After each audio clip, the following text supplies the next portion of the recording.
Yo, what's good, YouTube? What's good? It's Stormybman, and I am back welcoming you to Answering the Bell with Stormybman for this Sunday, July 3rd, 2022. And it's our Sunday morning call-in show, and we are here ready to talk a little bit about the sport of boxing. That's what we do on the Sunday morning call-in. You could talk about the fights that just happened, fights that are on the horizon, fights you like to see happen. You can talk about things you want to hear Stormy talk about. Pick my brain a little bit. That's what we do here on Answering the Bell. So when you hear that bell, ting, ting, it is time to get up and come out punching. Welcome everybody out there. Please smash the like button as you enter the building. And let's get it going. Let's get it popping, man. It's good to be here. I've been trying to get myself prepared for tomorrow because Stormy intend to do a little bit of grilling tomorrow. That's right. And I might even take some video of it and put it up on Dining Dish, to show you what my skills are when it comes to messing around with the grill. Now, I know some of y'all out there think you know what you're doing, but you don't, okay? And I'm here to tell you that you don't. But that's okay, because if it's good to you, it's good for you. You know what I'm saying? But I ain't going to show none of my secrets, though, huh? How I prepare everything. You might just get the video of it sizzling and simmering over those flames, huh? Can't tell everybody your secrets, man, huh? Some people, they act like they got diarrhea, huh, when they go out there with your secrets, and they just want to spread it all over the place. It just be stinky and funky, and you need a bath. Yeah. But it's time. It's grilling season, man. And Stormy gonna get his part in. I got renewed motivation for that because I was feeling like not doing it so much. And the motivational tools be what they are. The cosmos, the universe steers you sometimes, and you have to embrace that. Early on, we got Young World out there saying, yo, Big Storm, salute, and salute to the chat. Happy Sunday. Good to see you out there, Young World. One of the channel participants who's always there giving great support. We got Supreme Beast Boxing Talk in the building. Cadillac Red, good to see you this morning, brother. Salute to you as well. He's saying salute, Grandmaster Sensei. Andrew Charles back with us saying, Stormy B-Man, salute. Salute to you, Andrew. Shamar Rashawn Shalom. Salute to the sensei. Much love. And right back at you, brother. I appreciate you guys deciding to rise and shine with Stormy B-Man this Sunday morning. I appreciate that, man. You guys may notice how much I say the appreciation is there for you being there for me. But I have to let you know that because some people take it for granted. I don't take it for granted. So if we got a few or just two, it don't matter. Stormy is right there to say thank you. Huh? That's what it is. My man Drew Titan says, on the road, listening. What's good with you, Drew? Hope you and your family have a great, safe holiday weekend coming up. You can cut back and cut loose this weekend, Drew. Get you some of that good old grilling up in you, man. Give you plenty reason to jump rope next week, huh? But for tomorrow, get them plates ready, huh? And have you a couple of them too. Ain't nothing wrong with getting your eat on for the holiday. That's right. That is correct. So we are in the building this morning. It's a beautiful sunny day in the Chi. Haven't had a chance to go outside yet, but through my window, it's looking pretty nice. May get a chance to go out there and see what's happening. But I want you guys to know it's nothing but positive vibes here, man. Positive vibes. Huh? The state of boxing, it's going to always have its drawbacks. We're going to have some things that make us feel good about the sport. But I do believe there will be some revelations coming shortly that make us feel a little bit better about the sport and what we've seen, what we've thought, what we've believed. And that's okay. Because like my man Drew Titan says, time reveals all truth. And these stupid lies that have come out for us, it's nothing but the long way to the truth. Again, saluting my brother Drew Titan. He says that all the time on this show.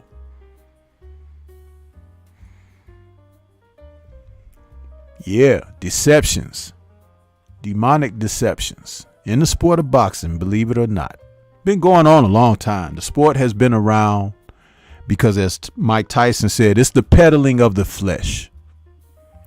So anytime you're dealing with peddling of the flesh, it's not pretty. Huh? You think I'm lying? I'll prove it to you. We're talking about grilling for tomorrow, right? Now, a lot of y'all love your sausages, your chops, your burgers, your wings, your ribs, steaks, sausages and dogs. You love all that stuff, don't you? Have you ever been inside a slaughterhouse? Yeah. The peddling of flesh. It's not pretty, people. It's not pretty at all. I keep telling you, Stormy can always tie these things together for you. Huh? It might not be the image and picture that you want to see, but it's a reality nonetheless. It's a reality. So we're here for the Sunday morning call in. We've got the phone lines open already because we're going to try to get as many in as we can. We know some of y'all ain't doing nothing but sitting back, starving yourself, trying to build the appetites up for tomorrow. So you can pass some of that time by calling in. Let's talk about it. Let's talk some boxing. Yeah.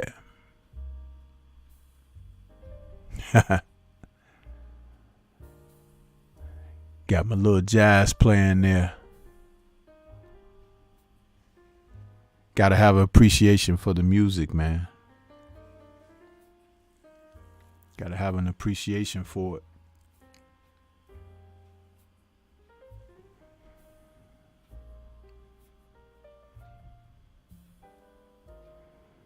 So what you got for me this morning? What you got?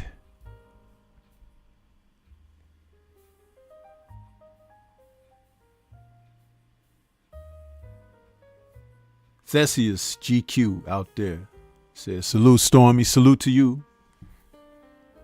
Appreciate you coming in there this morning.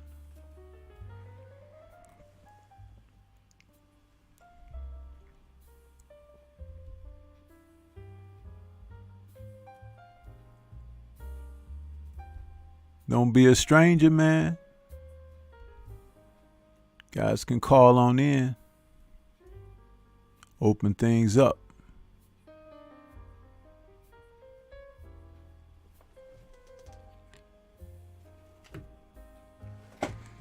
I got a chance to see the Joyce Christian Hammer fight late, y'all. So I did check it out.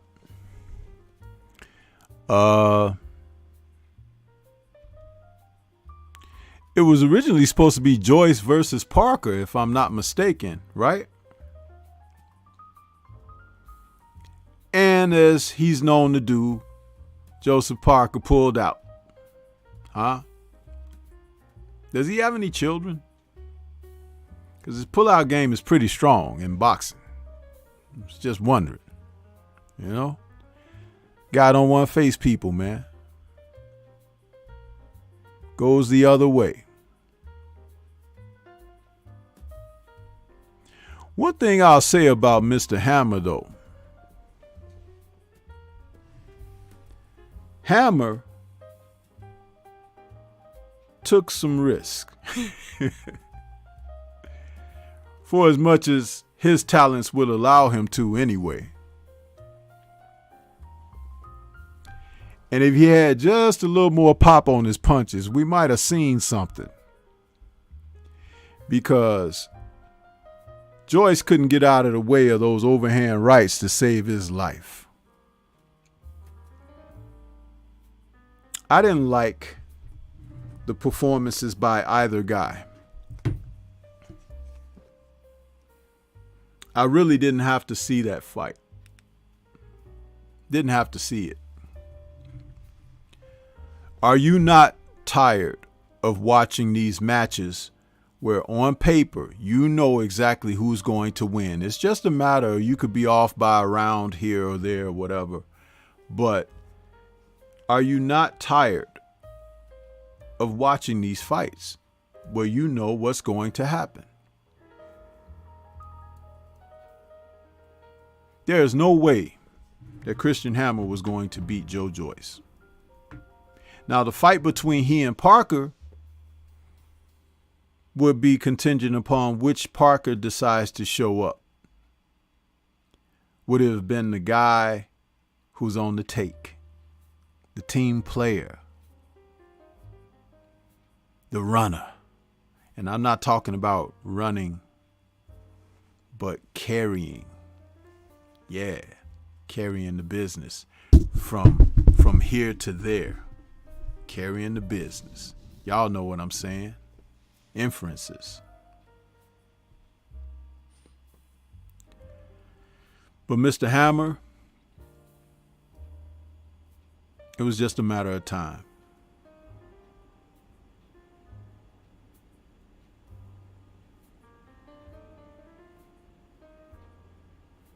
It's time to see Joyce in with the likes of Dillian White, AJ, Tyson Fury,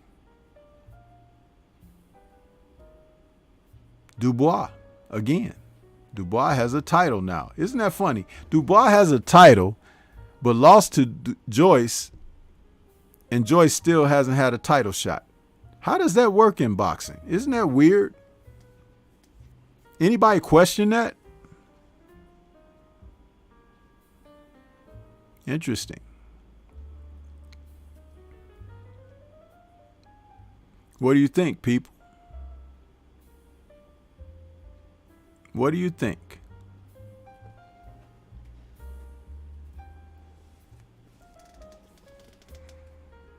There's been a little bit of news.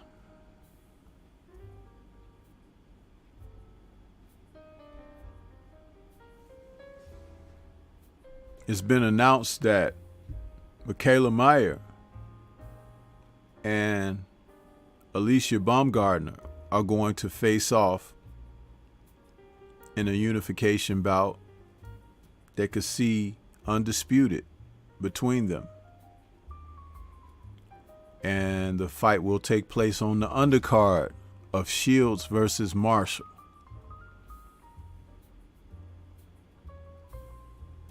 Interesting fight there between these two. They both have the type of styles that could offset. You know, it's like they have advantages. Okay, we got our first call of the day.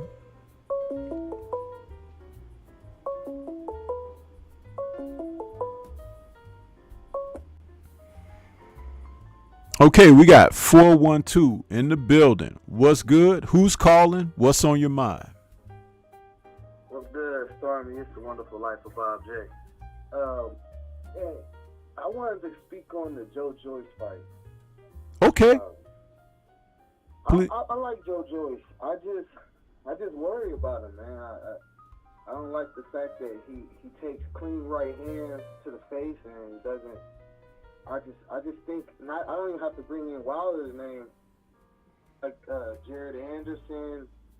I mean, anybody that has that crazy one punch power, man, they're gonna hurt that guy. And I think he should come to America and maybe get a U.S. trainer before it gets too bad for him. Okay. Well, you know what? I'm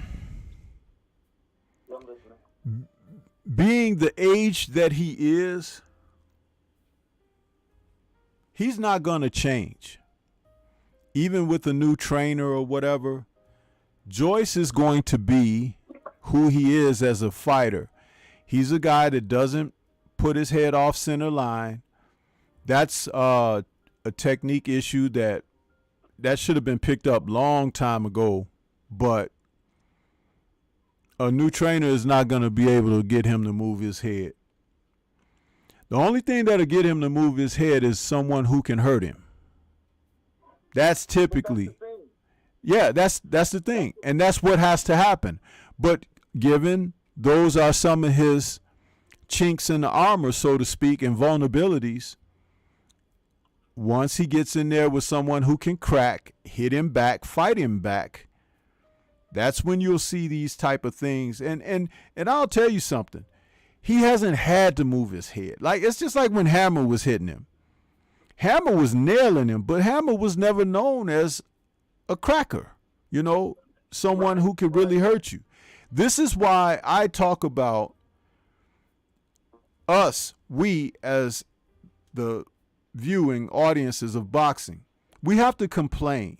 We have to state our claims toward stop making these damn fights with guys that we know who's going to win. Right. When that fight, when Parker pulled out and they said it was going to be Hammer, you already knew it was going to be Joyce victory. But when Parker was the opponent, there was interest there because, like I just spoke a little earlier in the show, you have no idea which Parker is going to show up. And right. Joyce is coming off an injury and surgery. So it wasn't really revealed to us what injury and surgery he had, but he was off for a duration. So that was a reality.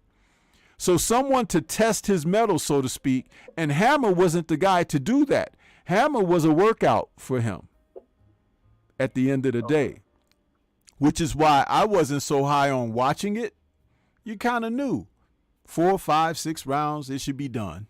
And that's pretty much what it was. That's what it was, but I just look at him taking those punches like that, and even if he doesn't have to move his head yet, those things add up. I remember watching John Duddy fight, man. He used to be indestructible. Yeah. And then, so I just feel like he's putting himself in a really bad situation because I don't think he has that one punch knockout power. I think he has that multiple punches and he'll not get you out of there, but I think it's going to put him in a really bad situation in boxing. Like how you said, he can't change, but I just think him being age years, I just don't like him taking a straight right hand from like even an AJ. So like AJ will put him out of there. Yeah, but do you know what that also means though? You're a viewer of the match, right? Yes, sir. What does that say about the people that's training him right now? Think about that for a moment. Thank you. When I speak, oftentimes I'm online here quite a bit talking about some of these trainers, right? I talk about them. And people get mad. People be like, well, who did he think he is? This and that and whatever. But look at the product that they're putting out there. And remember, they're not the ones taking the shots. But if you're his coach, you're supposed to be telling him in the gym. Because remember, if he's getting hit like that in the live fight, he's getting hit like that in the gym. Unless they hire sparring partners and tell them don't hit Joyce in the face. And that happens sometimes too. That happens. So if you're telling the hired hands, hey, no punching above the neck, that will make a guy go out there and show like he showed. But again, I have to be critical of who's working with him, because just because Hammer wasn't able to hurt him and knock him down doesn't mean that he steps out of that ring and then tomorrow or a few days from now he has a headache and he goes to the doctor about his headache and they find out that he has bleeding on the brain and his career is over. How about that? That's what I was saying. That's all I was saying, because like some of those punches, I mean, even though he has a chin, his head came back to his shoulders. That's not good. No, absolutely not.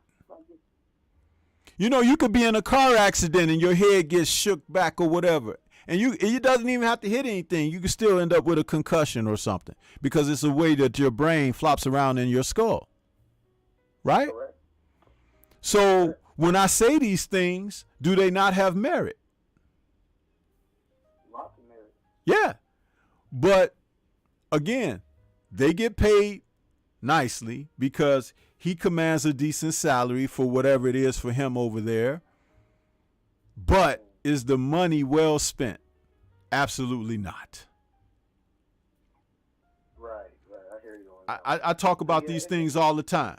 I talk about it all the time. And the one thing that I didn't raise that is because sometimes it's like beating a dead horse. But since you went there, it gives me the opportunity to reiterate what I state all the time.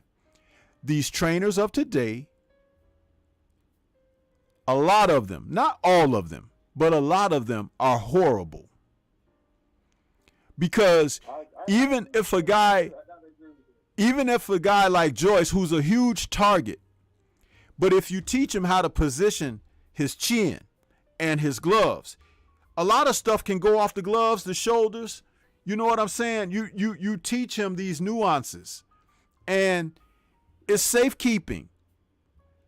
But when you're taking stuff solid and flush like he was against Hammer, it's like, dude, you only have so many of those in you. I might have less in me than you. You might have less in you than the next guy, and so forth and so on.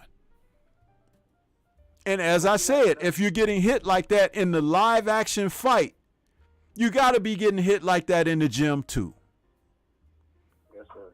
In boxing gyms, your training camp can be anywhere from 4 to 6 to 8, sometimes even 12-week camps. And different people of different sizes, speeds, power, hitting you upside your head for weeks. Yeah. I talk about this all the time, bro. But this is the thing, though, Stormy. I'm looking at it from, you know what I'm saying? Like, yeah, I definitely understand your standpoint coming from a standpoint of, like, you've been in the boxing world, you actually seeing what's going on. I'm looking at it from a standpoint of, all right, so these people are collecting a check off Joe Joyce, and they don't care when, like, they're basically, like, waiting for a train to hit this man. Like, that's why it's hard to watch. I barely can watch Joe Joyce. Listen, one of the things that Floyd Mayweather used to stress during his career is that he wanted to leave the sport with all his faculties in order. So when people were questioning why didn't he get into more brawls and stand there and trade and, you know, dig it out and show blood and guts, he's like, it's a sweet science. He was like, if I can do the things that I can do necessarily to take care of myself in the best way, that's what I'm going to do. He was like, I don't want to be out here walking on the back of my heels and mushing my words and stuff like that when I know I can do things to preserve myself. And let's say this, even more than learning defensive nuances, you want to be able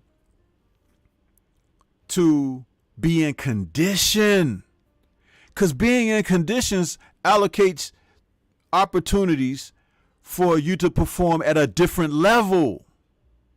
When you're not in good condition, you've cut corners, and that's more of yourself that you leave on the table for opportunity, you see, for the other guy. And Floyd was always in excellent condition. That's the other thing people don't realize. They think about him, oh, the shoulder roll and this and that. Floyd was in condition, brother. He was in condition. Whatever the fight would call for him, he needed to do, he was capable of calling upon it of himself because he was in shape. And when you're in shape mentally and you're in shape physically, you can perform at a certain type level. It can be made to look easy even, because it's like, wow, look at this guy, right? But that took work. It took a lot of work. No, I see your point. Yeah. So what? I had one more question. I wanted to see if you watched the fight right before the Joyce fight. Mm-hmm. You seen that the Tay guy? Yeah, I watched a little bit of it. I didn't watch it all the way through because I was still preparing my stuff for the grill for tomorrow. But I saw a little bit of it. Okay. Before I go, what do you think about the Tay guy? You know what? I'm really not very impressed, man. You know, some of these guys, they put them and they throw them on these cards. This, again, is one of those things that you have to pay attention to when they put people out there, because they want to sell you a product. Right. But when you are kind of like on a sub level, you're not even on the level, you're on a sub level. You do things and you match people up in a way that you're going to get what you want out of it if you're the promoter or whatever, but the audiences don't really have a grip. You know what I'm saying? They don't know. I've seen a number of the people. Yeah, I've seen get on the hype. I was under the information that, like, I seen how he knocked the dude out, and I'm like, I think he'd be a really good fighter if he go get like an American trainer. But him being in the UK with his traits that he has, I feel like they're not going to capitalize on maximizing his skills. That's what I looked at when I saw him. Yeah. But how many others have we seen the same thing? You've heard of Rashidi Ellis, right? He hasn't fought in like 3 years. But what type of talent did he had last time you saw him? I thought he had great potential, but he was fighting on Golden Boy. This is what I'm talking about. You see, now you can go around and they could talk about guys like Virgil Ortiz, right, and everything, but yeah, he probably do pretty good against someone like that, right? But they keep feeding you these other guys that you look on paper and you be like, And some of the guys, they get knocked out. Listen, it's supposed to be like 90 days you suspended after you get knocked out or whatever. Some of these guys get knocked out and they be back for another fight in the next fight. It's like, really? In 89 days, he's back. It's crazy, man. This is why I be so critical of it, of the sport. I'm definitely a critic, because I'm like, I get tired of the foolishness, bro. And then the guys you so-called titleists, they fight once or twice a year. And then when they do perform, their performs are so lackluster and everything. You be like, man, we waited, 6 to 8 months for this crap. Yeah. And look at Mal Charlo. He was supposed to fight on Juneteenth, right? What, any word on if Mal gonna get back in the ring or not? Ain't nobody holding his feet to the fire on that either, right? They like, okay, but he's supposed to be popular. No, it's his brother that's getting the job done, not him. You understand? He keeping him afloat, but it's like, what the hell is Maul doing? He had a horrible outing in his last performance. I mean, his last 3 performances. I mean, they weren't it. If you want to go back, and even if you do that, we got to start putting together the time. Oh, that was 2 years ago. Oh, that was 3 years ago. You see what I'm saying? Yeah. Sometimes people sit out for reasons. That does make some sense now. Like, dang. Especially if they take money. Ooh, did I say that? Oh, I'm sorry. Bad Stormy. Yeah. I shouldn't say though, that. Because look what's going on in boxing now. You know what I'm saying? And it wouldn't doubt it if people took money. You know what I'm saying? It was definitely a lot of money out there. Mm-hmm. And I'm yeah. his fights right now. Yeah, man. 2019 he did Dennis Hogan, but I'm looking at.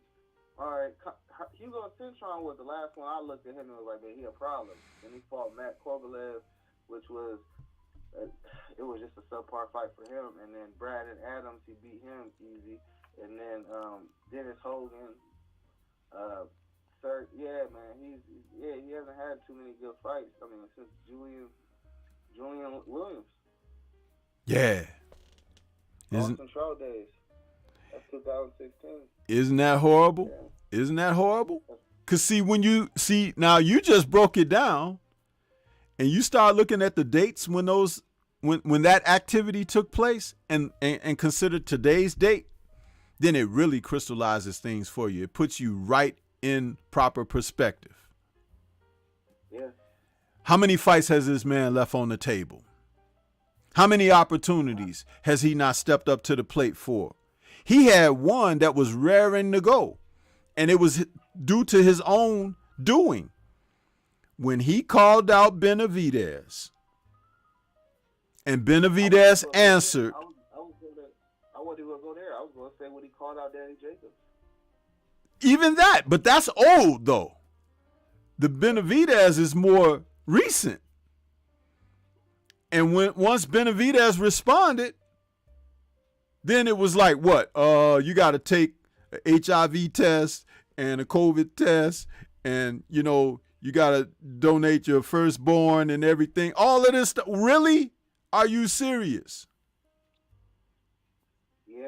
And Benavidez said, okay, just like Devin Haney said, okay, to get the shot at that undisputed opportunity.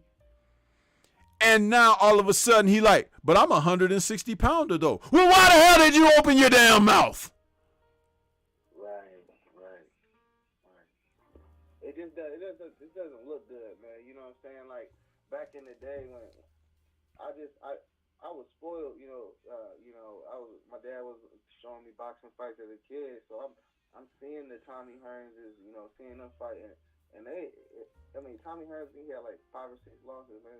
Them two, man, it don't matter who you are. Hey, you can beat me?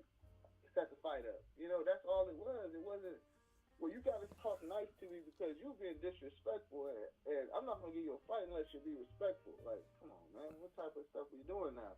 Or how about the damaging interview when he was sitting on the couch with Mike Tyson? That was an embarrassment. Exactly. Actually helped him. Exactly. Was trying to help him. And then he told, it ain't like it was in your day, What? I'm telling you, man, some of these guys, this is why I tell you all the time, be a fan of the sport. Don't be a fan of the individuals. You can like who you like, but do not allow that to taint your perspective on presentation, because presentation is everything. And a lot of these guys do not present themselves as warriors. And in boxing, you pretty much, to most of the degree, you have to be a warrior, not a worrier. You understand? Because if you worried, you're in the wrong business. And that's what a lot of these fighters not understand. That's why Devin Haney gets so much respect in my book. Because, he's under 25 years old. He still went over there and took what was his at the end of the day. You know what I'm saying? Yeah, the people like like I think that's what a lot of people, what I mean, they mix construed with fighters. You know, when they're trying to be great, they misconstrue that because I guess a lot of times black fighters, they already talk a lot anyway. So then you want to actually talk a lot and then prove it. So then what I'm saying, it just puts them in a conundrum where you got to actually give them their credit. You know what I'm saying? And I think that's the hardest thing for a lot the boxing community in general, because most fighters aren't that way. Most people are trying to scam. Yeah, absolutely. Nobody's gonna really like you if you try to be great in boxing while you're in boxing. You look at the past, you know what I'm saying? Mm-hmm. So I think that's one of the reasons Jamal doing what he's doing. The business of boxing is staying in business and boxing. He's making sure he stay in business. He ain't even got to fight. Well, I'll tell you this. His brother is making a tremendous legacy for himself. He has provided even more separation between the two of them. And at the end of the day, there's going to be sibling rivalry. It can't help but be so, because these two young men, they definitely have their own personalities. But when it comes down to the sport of boxing, you have to have a little bit of selfishness. And I think that Maul is too hung up on his brother. And that, I don't mean that from a negative sense. I mean it like, it's like your brother can't fight for you, bro. It's like his success is his success. You have to carve out your own niche in this sport if you're going to remain. He should. It's funny you saying that, because even though Jamel was always the most prolific or whatnot, for a little bit, like I said, after the Julian Williams fight, people were saying Jamal is the one that got that knockout power. He the one that's gonna put you to sleep. That's what it wasn't Jamel. Jamel actually earned everything he got. That's what I'm talking about. And I'll say this one more time, since we're touching on those two brothers, about Mel. This is something, if you've listened to me in the past, you would have heard it. But if you haven't, you're going to hear it for the first time, and it'll make you think about something. Mel Charlo is the only fighter in boxing today that has shown an overall completed path in his journey of what he's done toward becoming an undisputed champion. He has won fights every way that you can win them. He's won by decision. He's had early knockouts as early as the first round. He's had 12th round knockouts. He's had 10th round, 11th round knockouts. He's lost, and he's rematched and come back and defeated the fighter that he lost to by knockout. He has had a draw. He's come back and defeated the fighter that he had the draw with by knockout. He has knocked opponents out with every punch you can throw. The jab, the right hand, the left hook, the uppercut. There's not another fighter in the sport of boxing today that can state these claims. And I've laid it out before you. I'm not special. I'm not a scientist or anything. It's an observation of excellence that he is being denied by the PTB because they do not have anything that can challenge that. Nothing at all. They've even gone as far as removing him from the pound for pound list. And when you talk about someone doing the things that I just said, how in the hell can you not be pound for pound, if not the damn best fighter in boxing today? Seriously. Bud Crawford, Earl Spence, Canelo Alvarez, none of these guys can say what I just said about this young man. None of them. And nobody's really looking to fight Jamel Charlo. I mean, Tim Tszyu hasn't been talking much. Well, that's another case of like when Maul was talking crap about Danny Jacobs, remember? I said that's old, but that was that stuff. And when Danny walked up and said, "Oh, look at what we have here," huh? Everything, the bottom fell out right at that moment, huh? I think there's still doo-doo marks on the floor from where he was standing when he was talking to him in that hallway. Yeah. So Tim Zoo gonna leave a doo-doo trail from Kangaroo Land all the way to over here because he was talking. But now when it get time to step up to the plate, when the fight might be on the table, for real, let's see. Because Tim Zoo, this guy ain't going to be playing with you in there. He takes it extremely serious. Huh? And Tim Zoo, they're going to be calling you Tim Zoo, Tim Doodoo, because you're going to doodoo in your pants after Jamel, do what he got to do to you. And I want it to happen because I want the PTB to see exactly what they lit a fuse for. This is what they do. See, this is what you tell these people, huh? When they try to hold you back, pretend like you don't exist, oh, don't consider you and stuff like that. But you out here making legacy and you out here taking it to the max and can't nobody else hold a candle to it.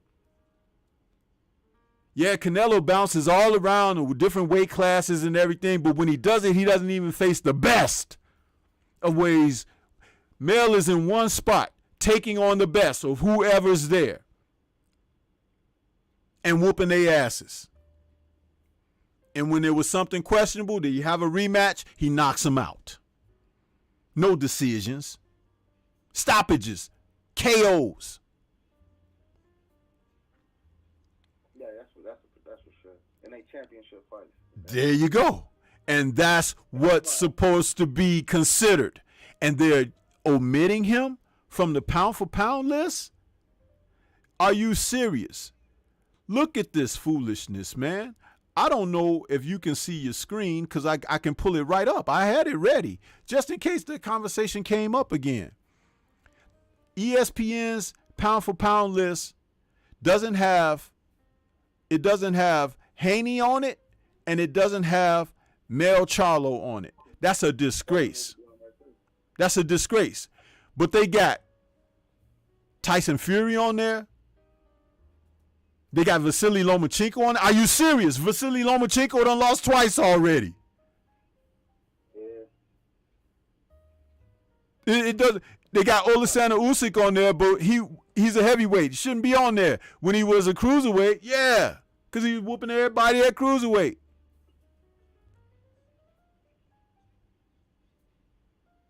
And he's beaten two heavyweights, you know, that Witherspoon character, or three, Chisora and AJ.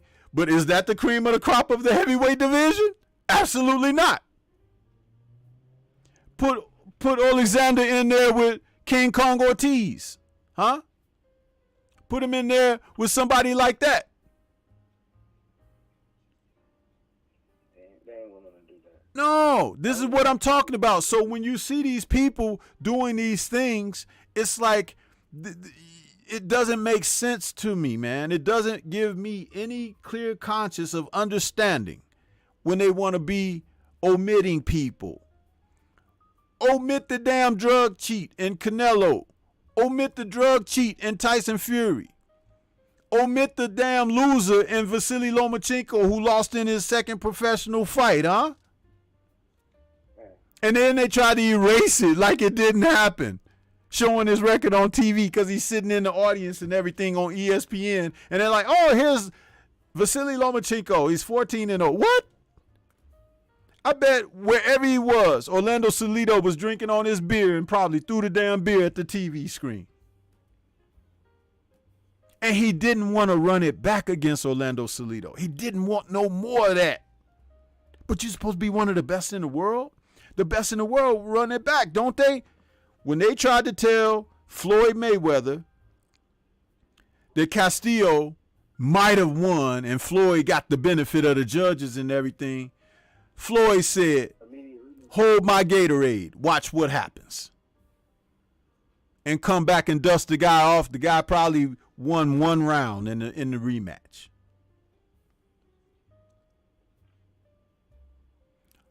Floyd didn't have a lot of rematches in his career, but he wasn't against him because it's like, if I whoop you once, I can whoop you a second time even better.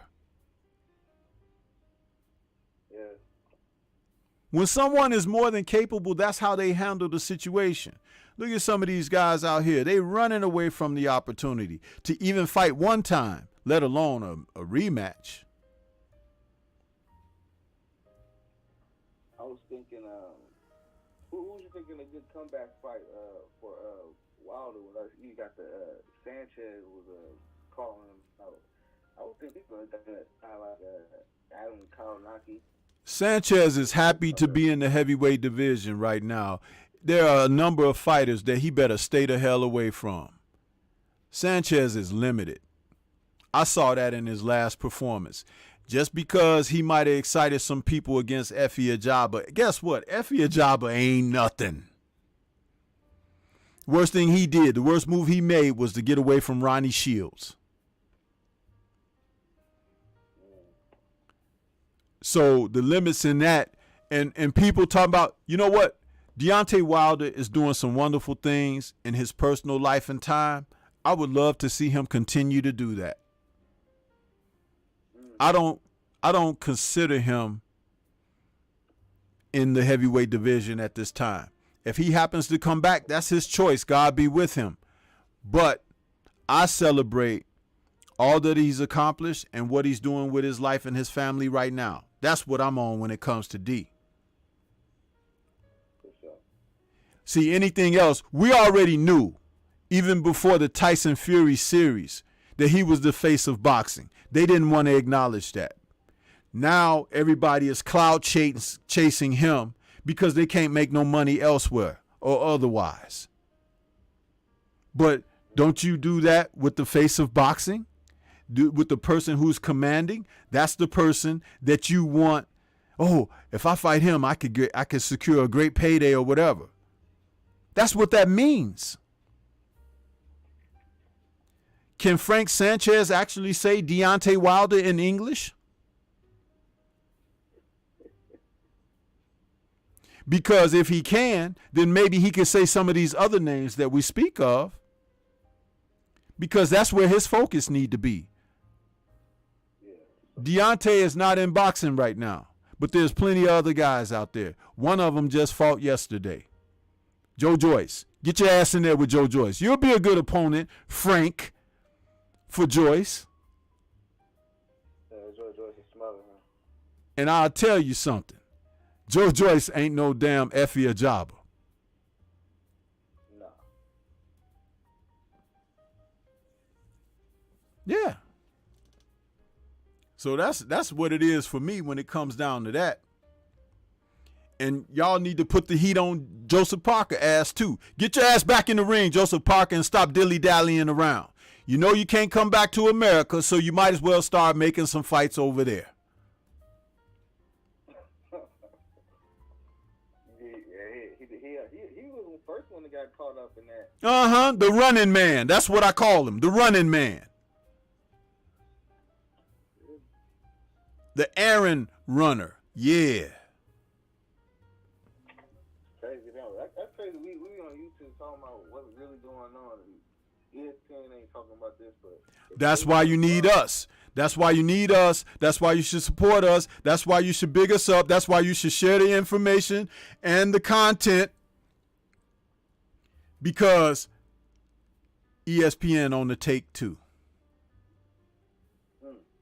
Yeah, I said it.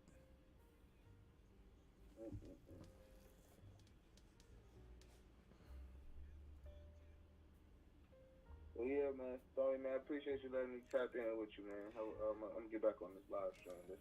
Okay, man, and I thank you for calling in. Don't be a stranger. Call back again, please. Yes, sir. Appreciate you. All right. Great call for the first call of the day, man. That's what I'm talking about. You see, when you call in and you initiate that conversation, that's what can happen. And I want to go back a little bit because we were cooking so much. I had a super chat in there from Dre Finest out there. He says, facts, like the right hand Floyd took from Mosley. And we had people who came in, family came into the building. Mark Blake in the building, Tone 40, J.A. Dixon. He says, facts, his career or life could be over. Shaking my head, people act like this sport is a video game. Absolutely. Talking about that guy taking them punches, man. Taking them punches is not a good thing. Okay, we got 518 in the building. Just a minute as I'm going over these comments real quick. I'll be right with you. And, you know, I will, hold on 1 second here. Man, this is crazy. Man. Okay, 518. We got, is that my man, K-Rod? Yes, sir. All right.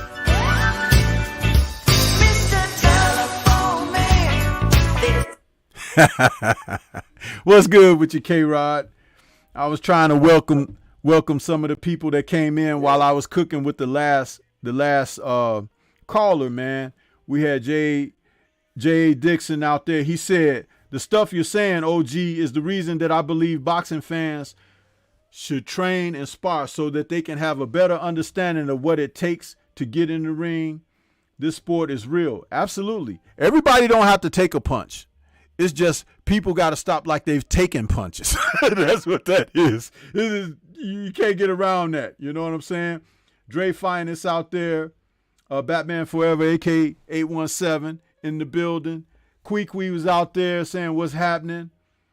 Who else we got? Dwayne Jones saying bless up from the mighty ATL. And just trying to catch up with those people. Jason out there laughing. Juice Lee out there. And who else we got? I think that's it. JC is out there. I think I caught up. Macadus Mac of the South. What's good with you, K-Rod? What's on your mind, brother? Yeah, not much. Just wanted to talk about like a couple things. I mean, I was just basically watching a bunch of UFC last night. Mm-hmm. But yeah, like nothing really, honestly. Like, I guess I'll just talk about Joe Joyce, and I'll probably just swing it over to I guess possibly some UFC, like if that's okay.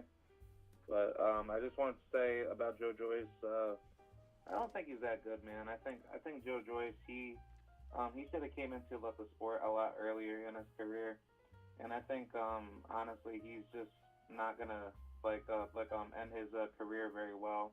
And I think he gets knocked out at the high level. From what I saw with the Christian Hammer fight, he didn't look that good. He just looked like a simple one-dimensional fighter where you could easily break him down, and you just really need to have like a good jab to really hurt him. And I think what Joe Joyce's biggest weakness is that he doesn't move his head. He just sits there inside of the pocket with you, and he puts himself in a position to get hit. And I think one day, when he meets somebody that has, absolute power, I think that's where Joe Joyce, he'll get knocked out. Well, the thing about it is, and what's so sad, it's the division has a lot of questionable characters around. I remember when Lennox Lewis was the heavyweight champion of the world, and he spoke about getting rid of all the misfits in boxing. It was something that he was determined to do. He wanted to get rid of all the guys that were like, we could use certain terminology to explain our displeasure with their performances and stuff. But Lennox said, I want to get rid of all the misfits. And he pretty much did. He cleaned up the division. We don't have anyone around right now that wants to do that. And when AJ had titles in his possession, Hearn wasn't interested in putting him in with certain individuals because he already knew that AJ wasn't up to snuff. And he can't secure options on other fighters, so it's like he'd rather not make the fight, saying, oh, that's not a fight that public wants to see, and so forth and so on. All that kind of foolishness. Then he ended up losing to two guys that he really shouldn't have lost to if he was as good as what Hearn said or what they advertised. But he's not. And what I would like to see is I would like to see Usyk win the rematch between the two of them, because I want to see what moves they're going to make with AJ's career going forward. Because he's done if he loses this rematch. The worst thing in the world that could happen is for him to win the rematch, because it will give the impression that he's back, he's better, he's this or that. But that's not the case. He hasn't gotten better since he defeated Prince Charles Martin. So the heavyweight division really leaves a lot to be desired. You got a guy that can't even cross the pond anymore in Tyson Fury, who, again, there's a number of fighters whom he's ducked. You've got a guy that they've kept frozen on the outside and they've totally aged him out in King Kong Ortiz. Now you got guys coming up, blown up cruiserweights like Frank Sanchez talking about they want to fight someone like Wilder. Wilder's not even boxing right now. Just delusion after delusion. Unmotivated cats like Effie Ajaba, who I mentioned earlier, who lost to Frank Sanchez. One thing I will say about Joe Joyce's performance is I think some ring rust showed in his fight, because he didn't look sharp at all. When he fought Dubois, he looks a lot sharper. But again, and Dubois punches much harder than Christian Hammer. So you have to say that he actually took care of himself better against Dubois because of the threat, remember? But the ring rust, the long layoff, the surgery in between his last fight and yesterday, some things come into play. But there is a cry for better opposition. You got to fight better competition. You can't be sitting around the division just beating up on guys who are journeymen and guys who are not in the top 10, not 20 or even 25. Stop that foolishness. Whatever happened to the guy that cut Fury's eye? What's his name? I can't think of his name right now. K-Rod? Otto Wallin. How come ain't nobody asking for that guy? He's competitive. That would be a better fight than Christian Hammer, wouldn't it? Yeah. Dillian White left that man at the altar. They were all set and ready to go. White pulled out of that fight because he was going to get that title shot. And then look at how White performed in the title shot. Fury should have been fighting Wallin in a rematch simply because of how close their fight was. But here we go. The division sucks. It stinks. They didn't appreciate Wilder when he was on top, and he's not there anymore, and good for boxing because they had no appreciation for the man. But now let's see them sort this foolishness out, because that's exactly what it is. A bunch of suspects. There's not a real champion out there amongst them, and I'm including Fury and Usyk in that statement. They're not real champions. They're guys who are placeholders. And the ones that wanted to hold them in place manipulated things for them to become where they are right now.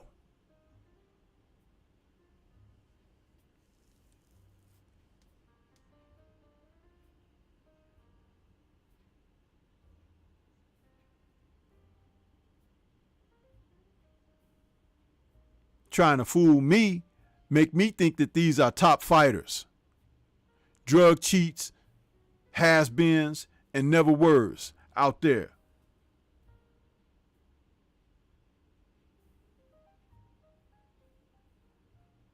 Look how long they held Big Baby Miller out of the sport. You can't see this corruption. It's so ridiculous. It's so evident, man, what they're doing.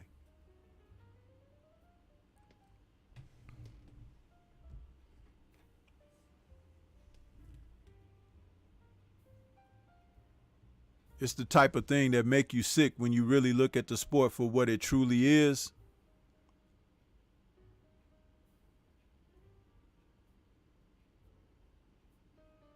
Go ahead, K-Rod.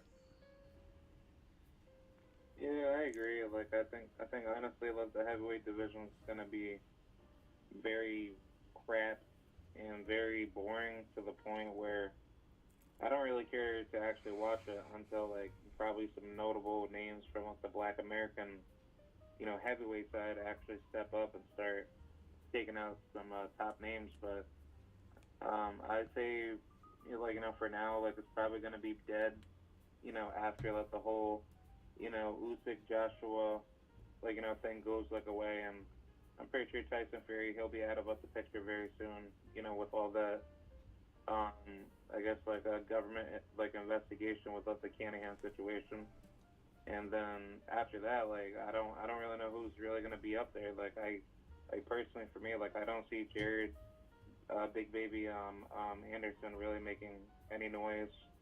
I do want to think maybe possibly Stephen Big Shot Shaw, but that's all subject to change. But after that, there's really nobody else. I mean, Dakari Scott, he's there, but after that, there's really no notable heavyweights that I don't truly believe that are going to take over. And I feel like the heavyweight division is just going to end up being like the cruiserweight division for like a couple of years, where it's just going to be boring fights that just go to a decision.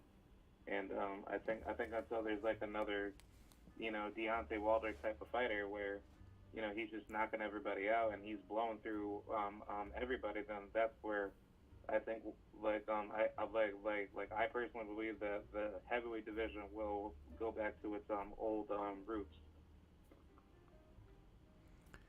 Well, eventually, someone with desire, talent, and motivation will come along, but we'll have to wait for that. I'm not waiting around for it. I'm just talking about the guys who are currently available. They suck just like the guys in the early 80s did, outside of Larry Holmes. You know what I'm saying? You had despicable characters in the sport, loafers, and apathetic men with a approach to the sport that just really spoke volumes about negativity. And eventually someone will come along and make people respect the sport again, because they'll whoop enough ass in that ring, because the heavyweight champion is typically the baddest man in the world, right? So it's like that will come about. And it won't necessarily be one of these 6'7", 7-foot dudes that people are in awe of in this current time, because that's what the problem is. There haven't been enough really good quality fighters to get rid of those misfits, because those are misfits. If you think that Tyson Fury is really a truly talented heavyweight, I got some land I want to sell you that's right out in the middle of the Atlantic. Huh? And there's a bunch of guys that are opportunists. They could see that it's sweet right now, and they want to come in there and try to make some of that money, grab a bag or two, and sail on off. And the PTB allows that to happen because they keep trying to tell you that some mediocre misfits are quality people to consider. They're not. It's a shame that the sport has been diluted like this. But you know what? Bottom feeders, eventually, when there's nothing left to feed on, what they going to host? They're going to feed on themselves. And that's what you see right now. Boxing is churning and turning on itself, on its end. And that's a good thing. A very good thing.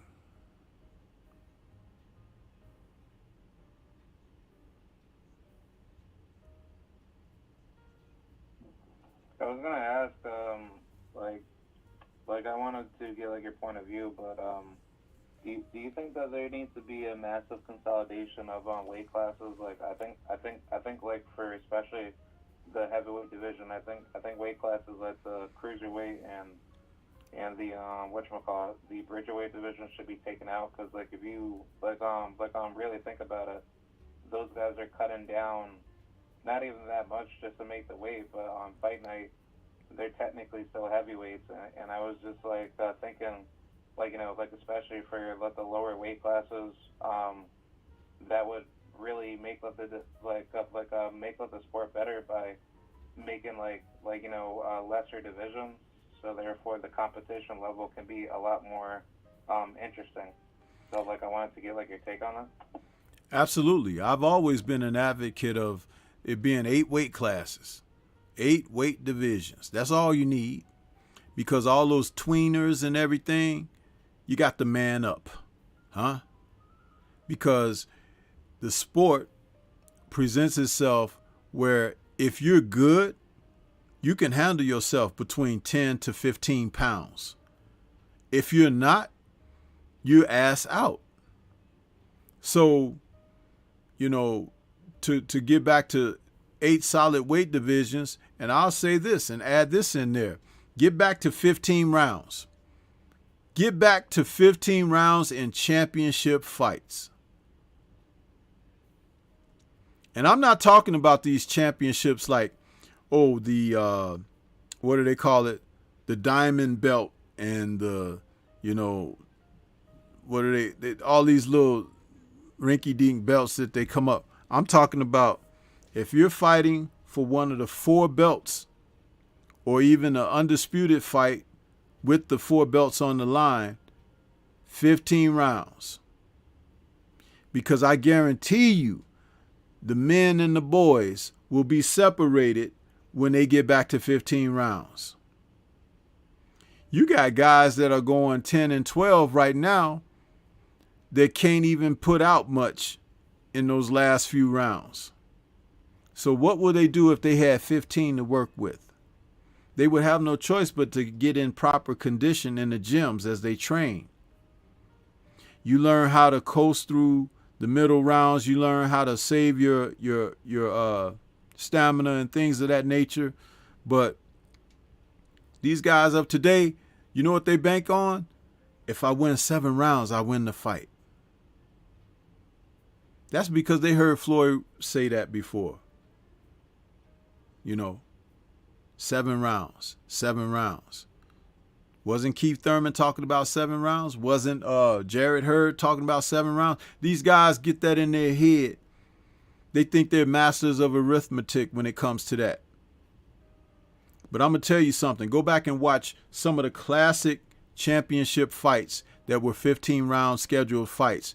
You see some really interesting things happen between rounds 13 and 15.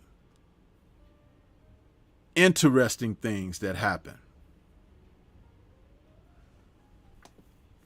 So that's my thought on that.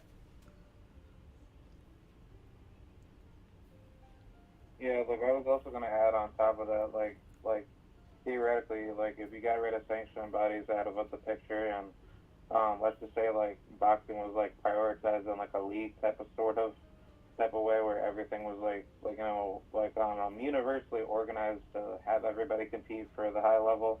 I think there should be like mandatory, you know, contention placement tournaments along with like championship level tournaments where like, you know, whenever you're getting up there to like the higher level competition, every tournament should be set in place where you face all the top level notch competition, and then if you win those tournaments, you get more money, and then that also incentivizes you to get bigger, to get bigger paydays for the 15-round plus championship level fights, and then that'll start making those fighters a lot more prepared going into those fights. Like, you know, if they want to get that type of bigger set of money. Like, I just figured that I just add that idea in there.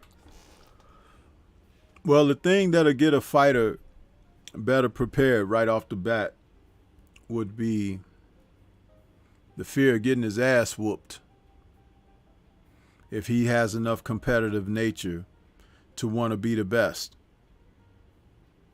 Nothing motivated guys during the mid to late 80s like a young Mike Tyson coming up, knocking guys out like Popeye on spinach. People began to get in shape. People began to take their boxing a little more serious because they were like, you know what? I don't want to go in here and be embarrassed by this whirlwind machine of a young kid. Some guys still remained in their pathetic places. Guys like, Tony Tubbs didn't take it serious, getting in the proper type shape to fight Mike Tyson. Guys like Carl the Truth Williams, who could have performed a lot better than what he did, but he wasn't ready. And Jesse Ferguson and those guys who have been solid heavyweight contenders, but these men, they didn't bring A games against Tyson. Even Pinklin Thomas, who was a great boxer, had a hell of a jab, but when he showed up on that night against Tyson, I don't know what that was. Showed no real experience in that fight so it's like, but someone like Tyson at that time, he came on and made those guys respect the sport. That's why it took a fight to go over to Tokyo with Buster Douglas and Tyson, because nobody wanted to pay for any more matches with him in the U.S. because his fights were over in a round or two. And it was like, okay, nobody wants to pay for that now. And he's making like $10 million a fight or something.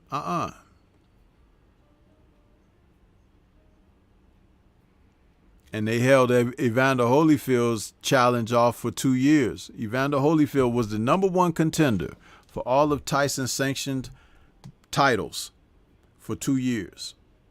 2 years. And Don was mad because he couldn't get options on Holyfield's career going forward. Couldn't get options. So it's like, froze him out.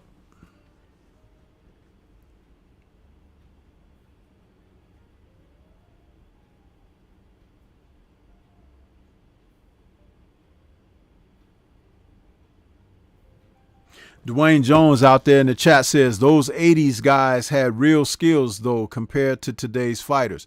That's because a lot of the great trainers were still around.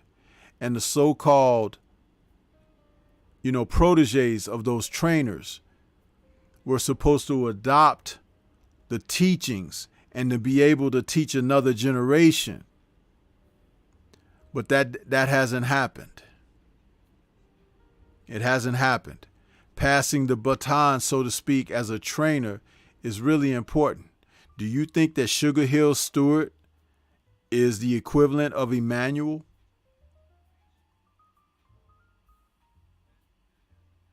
No. By no means. Freddie Roach is a protege of Eddie Futch and doesn't even do anything along the lines of what Eddie Futch did or even mentions Eddie Futch. It's a disgrace.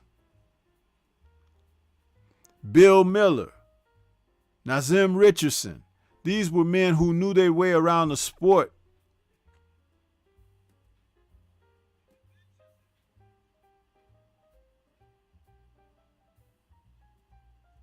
You have to know that when people are quality, they can leave a legacy behind. We haven't seen that in a long time, and I don't think we're going to see it anytime soon.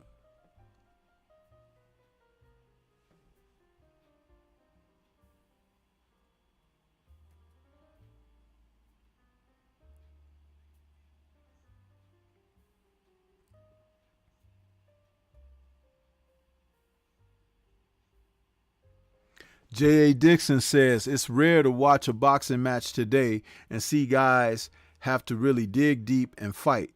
Shaking my head. Most fights are fought at a slow pace, slow punch by punch pace. Yeah, you know what? That is absolutely true. Combinations aren't even thrown in matches today, if you notice. Just big shots.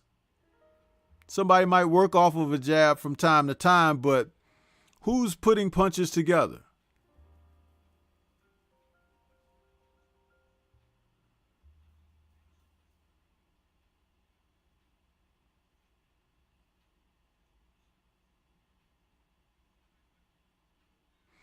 So what else you got on that, K-Rod?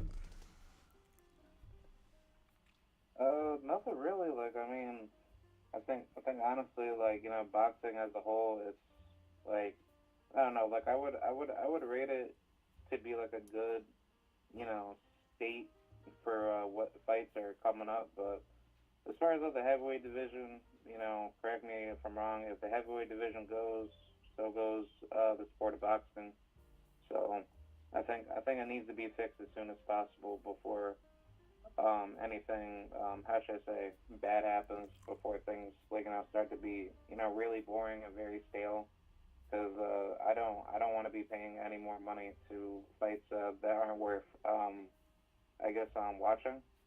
And I like to see fighters fight all the dangerous, you know, high level names. So, yeah, that's about it for me. Yeah. So, but it is what it is, man. The glamour weights are gonna run into a problem pretty soon, because the best fighters at the glamour weights are going to be retiring soon. Within the next 4 to 5 years, those guys are not going to be on top anymore, and you don't see a lot to replace them. You see a couple of guys who look talented, but if the guys don't fight each other and develop rivalries, why should we care about them? Why should we? What are we building toward? When we were suggesting that Ortiz fight Boots, what did the Boots people say? Oh, that fight is not good for another 5 years or whatever. Somebody in 5 years can whoop Ortiz right now. It's like, what are you talking about? It's like, fight. If you lose, you could go back to the drawing board, get better, and come back and have a rematch in a year or two. It's like, what the hell? These guys are so pathetic, man. I did a video where I talked about rematches being what really supports the sport. Because sometimes, and you know, some of these decisions are really bad. Judges be giving the fights to the wrong person and everything. Well, if you have rematches off of those fights, maybe the guy who was wronged will come out even extra motivated and KO the guy in the rematch. That's a decisive win. But when you just let a guy walk away with a stolen decision like Josh Taylor did against Jack Catterall, I ain't going to let that go. Josh Taylor got his ass whooped by Jack Catterall, and they gave Josh Taylor the decision. And he tells Catterall, I'll fight you at a catch weight, but I ain't going to fight you with all the titles on the line again. And then he's like, I ain't coming back down there to defend at that division anymore. I'm like, what? Dude, you should have left the division with a loss. And why should Catterall have to go and meet him at a catch weight when he did everything he was supposed to do for the first fight, including whoop your ass? He just wasn't granted the decision because the PTB wanted to be political about it to give you the luster of being an undisputed champ moving up like others have done in the past. But you didn't. You didn't have that opportunity because you lost the fight. Catterall had you on the canvas. He had his fists all in your face all night long for 12 rounds. And you out there trying to tell the man that he wants to face you, he has to come up and meet you at a catch weight. The thing I want Josh Taylor to realize is this. Not only are you a disgrace in these actions, but when you get up to 147, pal, there's plenty of feet to do the ass kicking for you. You're too easy to hit because you're too stubborn. You don't listen to your corner. You're an aging fighter. And those who you've had a size advantage against when you were at 140, you don't have the same advantages at 147. You're fighting men who are bigger than you. And we're not talking about the journeymen that they may put you in the ring with from time to time to help pad your record. We're talking about those who are waiting in line right now for title opportunities and can become champions right now. We're not even talking about the biggest dogs of them, Earl and Bud. But there's at least 6 fighters. And I guarantee you're not going to fight not one of them.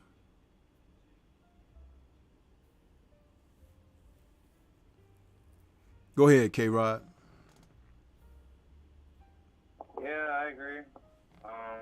I just think today's generation of fighters are too afraid to get beat by the better opposition when they know that they don't know what's going to happen until you get up inside the ring to find out. So I think for people like Josh Taylor, he needs to be taken out of the sport as soon as possible.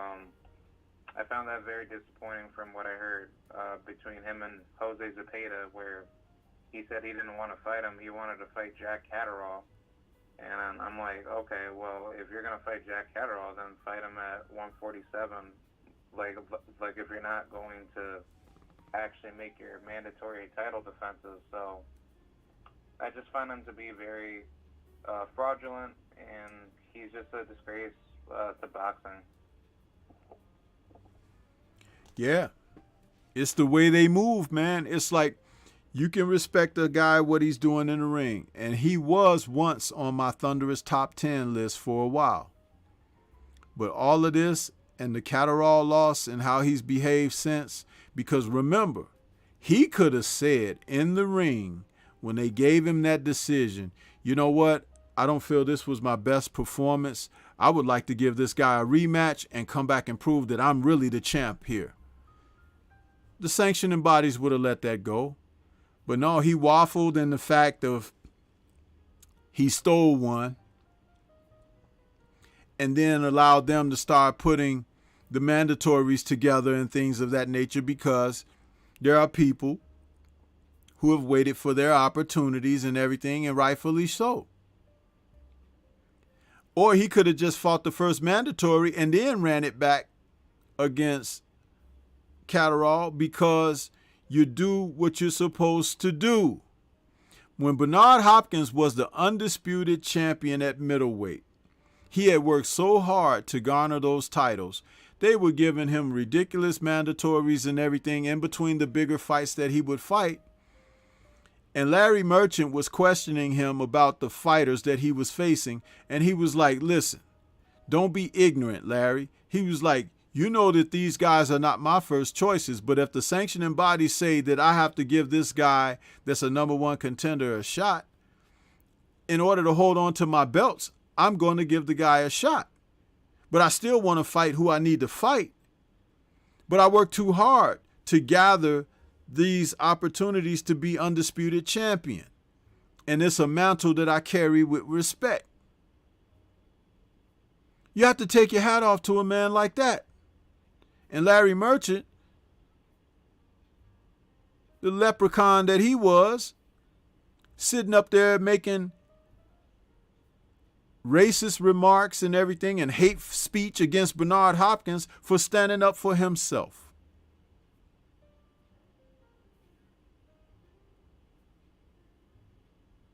You got to hate guys like that because they can't do it, but they can sit back and critique you and drag you through the mud or whatever, when the mud is where they exist. The mud is where they live and dwell. It's their dwelling place.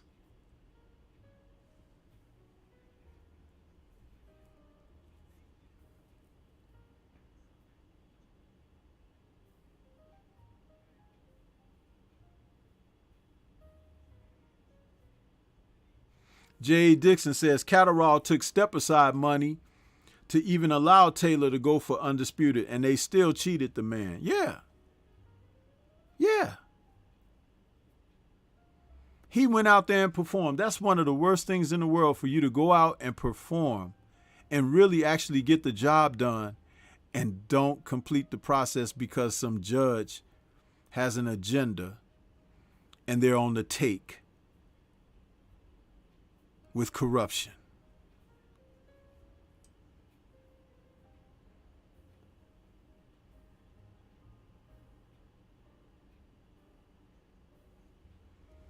What else you got, K-Rod? I guess for a final topic, I'll probably bring up Clarissa Shields and Savannah Marshall and probably Michaela versus Alicia, and then that's about it. What about them? Yeah, like I'm not too sure like about where the fight's gonna be held, but I think Clarissa, like if everything goes well as planned, like if there's nothing shady going on, I think Clarissa should dominate Savannah, but like I kind of feel like with everything going on with the Canahan situation, I don't see why Savannah wouldn't have something dirty up her sleeve. And then for Michaela and Alicia, I believe like Alicia can beat her.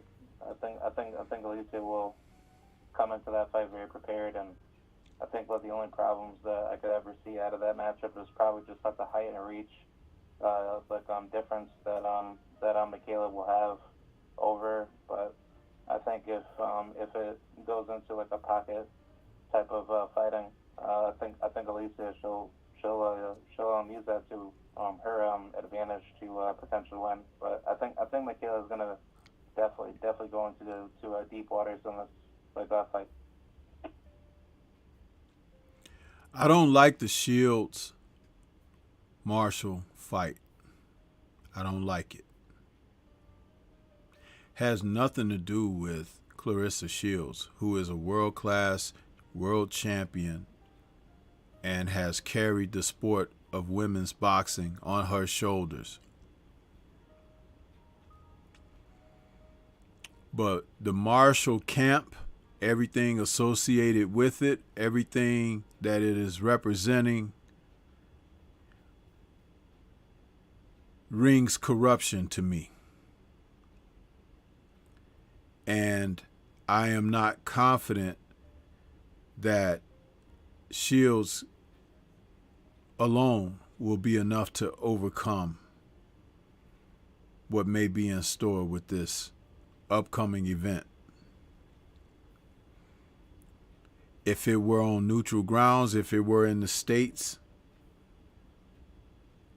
I think that talent alone could prevail.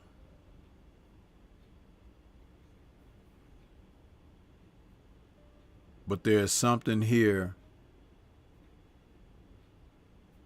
that I don't like. And it smells a lot like what happened with Deontay Wilder. I just hope that people keep their heads and their wits about them. And maybe if Shields is as head and shoulders better than Marshall as I think she is, maybe that'll be enough. But you now know that the way that these people go about their corruption, they have their hands in a lot of pies. And it's a rude awakening. And if you guys have caught the last couple of episodes of Drew Titan's show on the weekdays, the Thursday and Friday show, when they were able to go in about corruption and what's happening over there, that 1,100 list of people, it's a lot of stuff going on, man. It's a lot going on.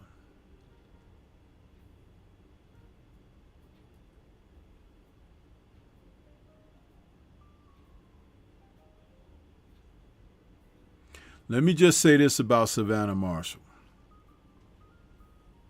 She's knocking women out, right? Where were these knockouts in the amateurs? Clarissa is head and shoulders above in talent and ability and accomplishments.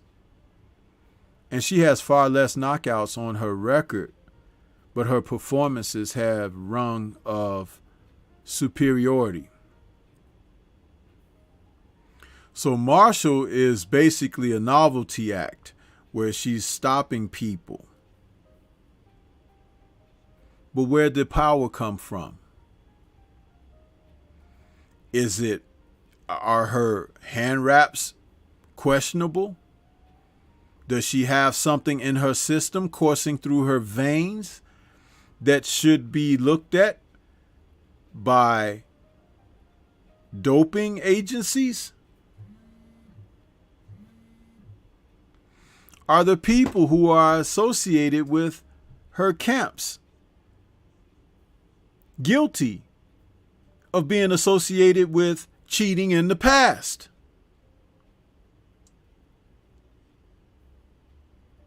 Why is she not fighting outside of the UK?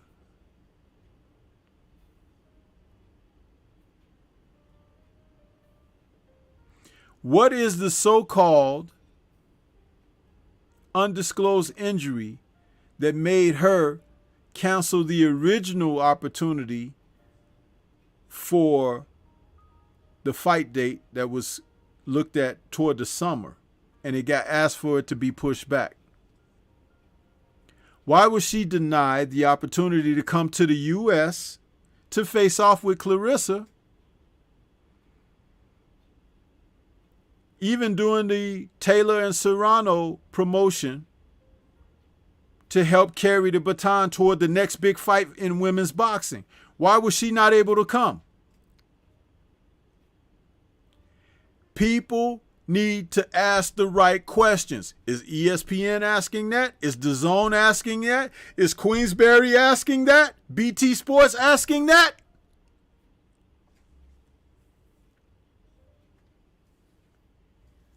Why? Why are you not asking? These are questions that need answers. I'm not a rocket scientist.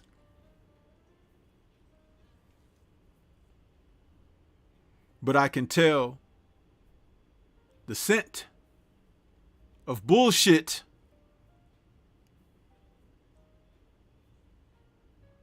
and the obvious is being avoided.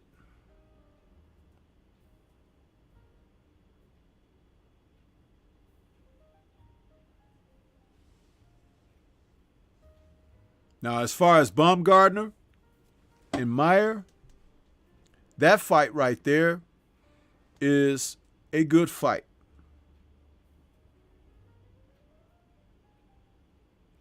Alicia Baumgardner is a talented fighter.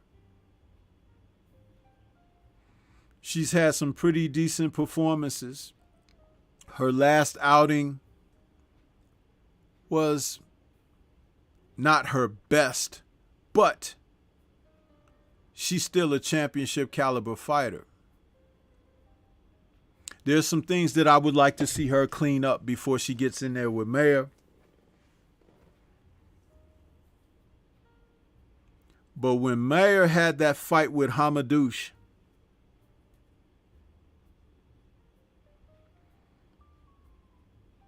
she got put to a test that you love to see fighters get tested in. She got pressed to the edge, and she found out something about herself. She found out she's a fighter. That woman from overseas pressed her, had her take it to another level, and she was able to overcome and persevere. She ascended to a next level after that fight. Baumgardner has yet to have a performance like that. But this could be the fight that she has a performance like that. But Mayor's going to bring it because she thinks she's better. Baumgartner has to be smart. She has to use her athleticism. And I don't think this is about who's toughest. But Mayor may try to impose that factor. But a quality fight this is for Undisputed. I can't wait to check it out. I may do a breakdown of it as we get closer. But I'll tell you this. We're going to see the best of what both of those women have that's inside of them, because they're going to challenge each other.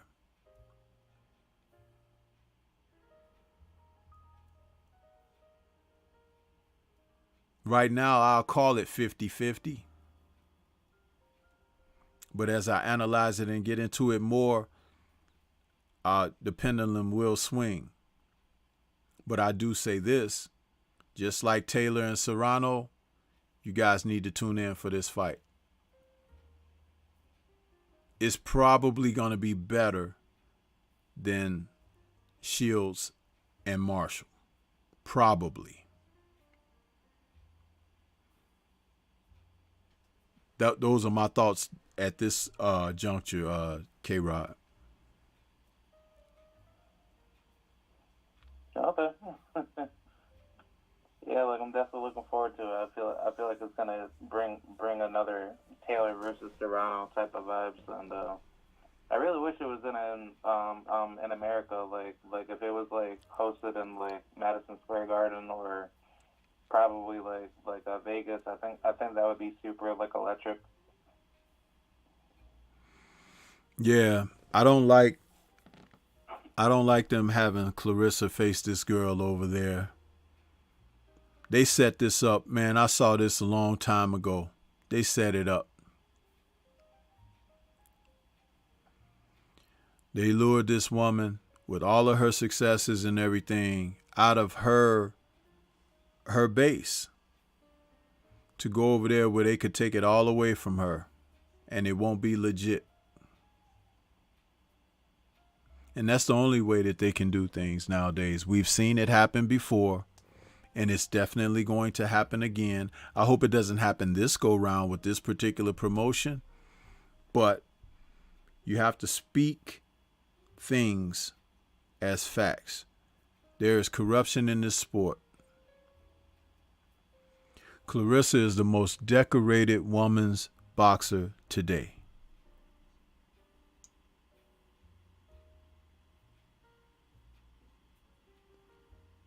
She's given up a lot just to give this woman an opportunity that she really don't deserve.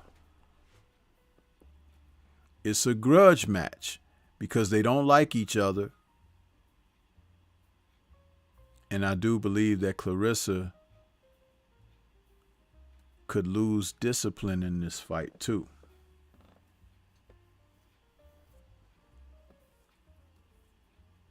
She has to go in this fight with her head on, big time, as if never before. And I don't know if that's possible.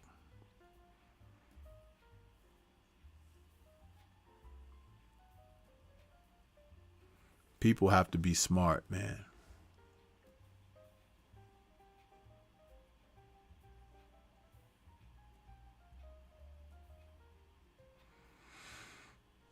But those are my thoughts at this juncture. Salute to my man Scrapbook Boxing out there. I see you, Scrapbook. Welcome to the show, bro. So K-Rod, let me let you go off here, man, in case I want to get one more call in for the show ends, bro. Okay, sounds like a plan. Thank you very much, and happy 4th of July. All right, same to you. Thanks, bro. Yep. Okay. All right.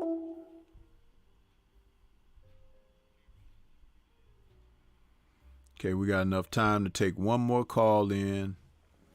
If someone would like to call in. Salute to K-Rod for the call.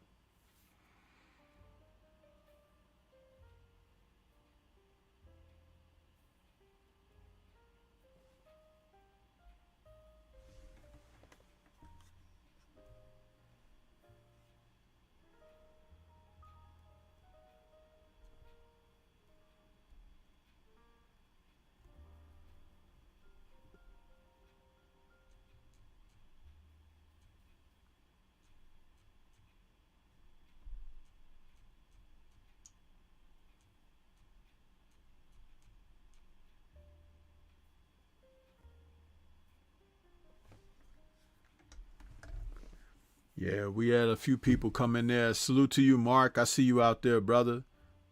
Tay Tay is out there. What's good with you, Tay Tay? Good to see you this morning. Well, it's afternoon now. Jason out there. He says, Stormy, Shields pointed out the shady things her team has been doing to fighters on her Instagram Live. That's good. That's good, Jason. Dre Finest says, I agree they got bullshit up their sleeves. Yes, they do. T Hunt in the building saying, salute OG Stormy, salute to you. J.A. Dixon says, question, OG, do you think Shields is in top shape?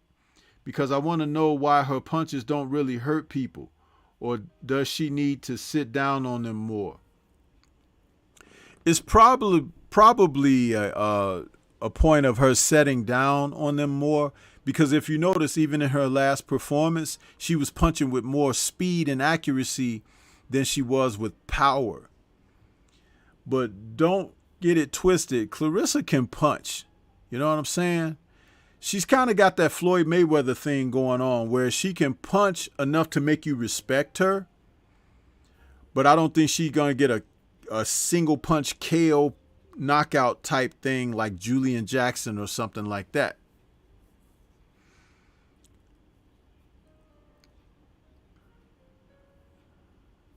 But punch placement is very important. What made me question Marshall and something special going on with her is the fact that in that last fight she had, that woman who Clarissa also fought is a very durable person. And she took a shot that looked like a glancing blow from Marshall and she collapsed. To me, that smacks of loaded gloves or something else more sinister. And nobody talked about that, but I noticed it right away.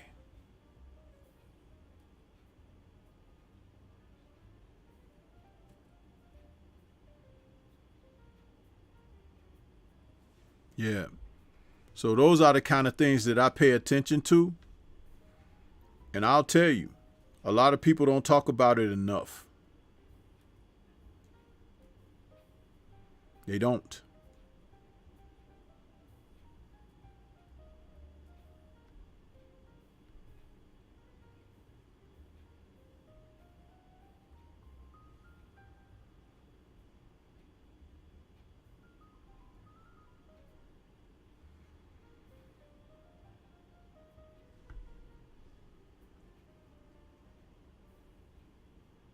So we don't have anybody else that want to call in.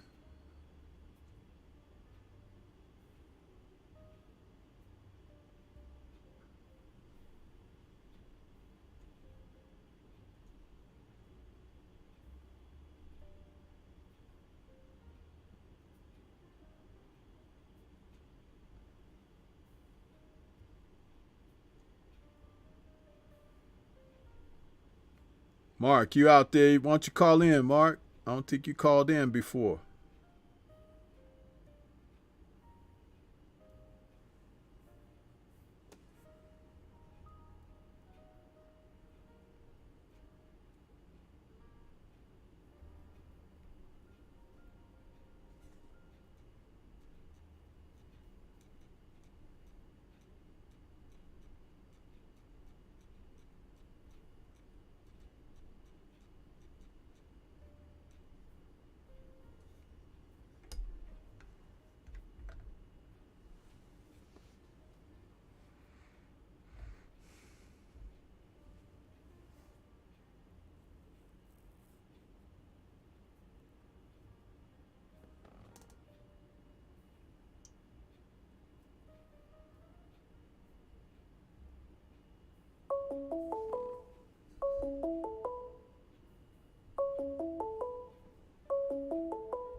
Okay, we got 404 in the building. Who's calling? What's on your mind? Welcome to the show. What's up, Sensei? It's Mark Nash. How you feeling? Hey, what's good with you, man? I'm feeling pretty good. How you doing?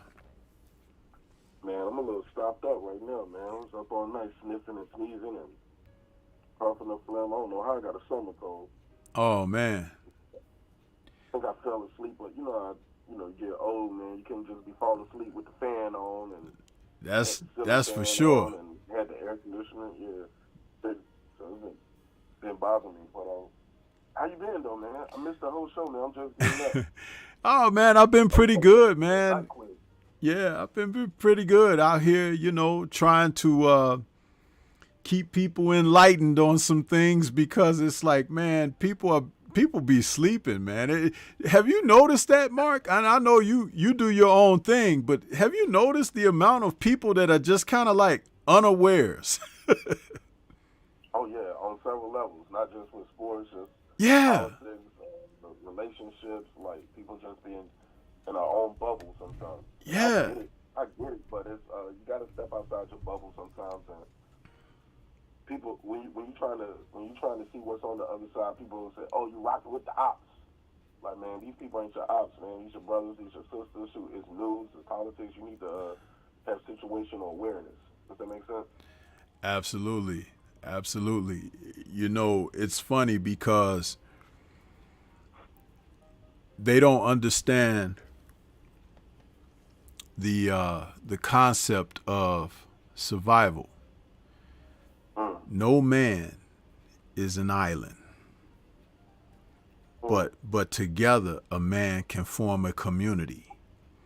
And when you form a community, you need real estate, and the real estate becomes the island. Do you understand? So that's a natural pecking order of things that the foolish don't have knowledge of. This is why you defer to elders, because elders can tell you things.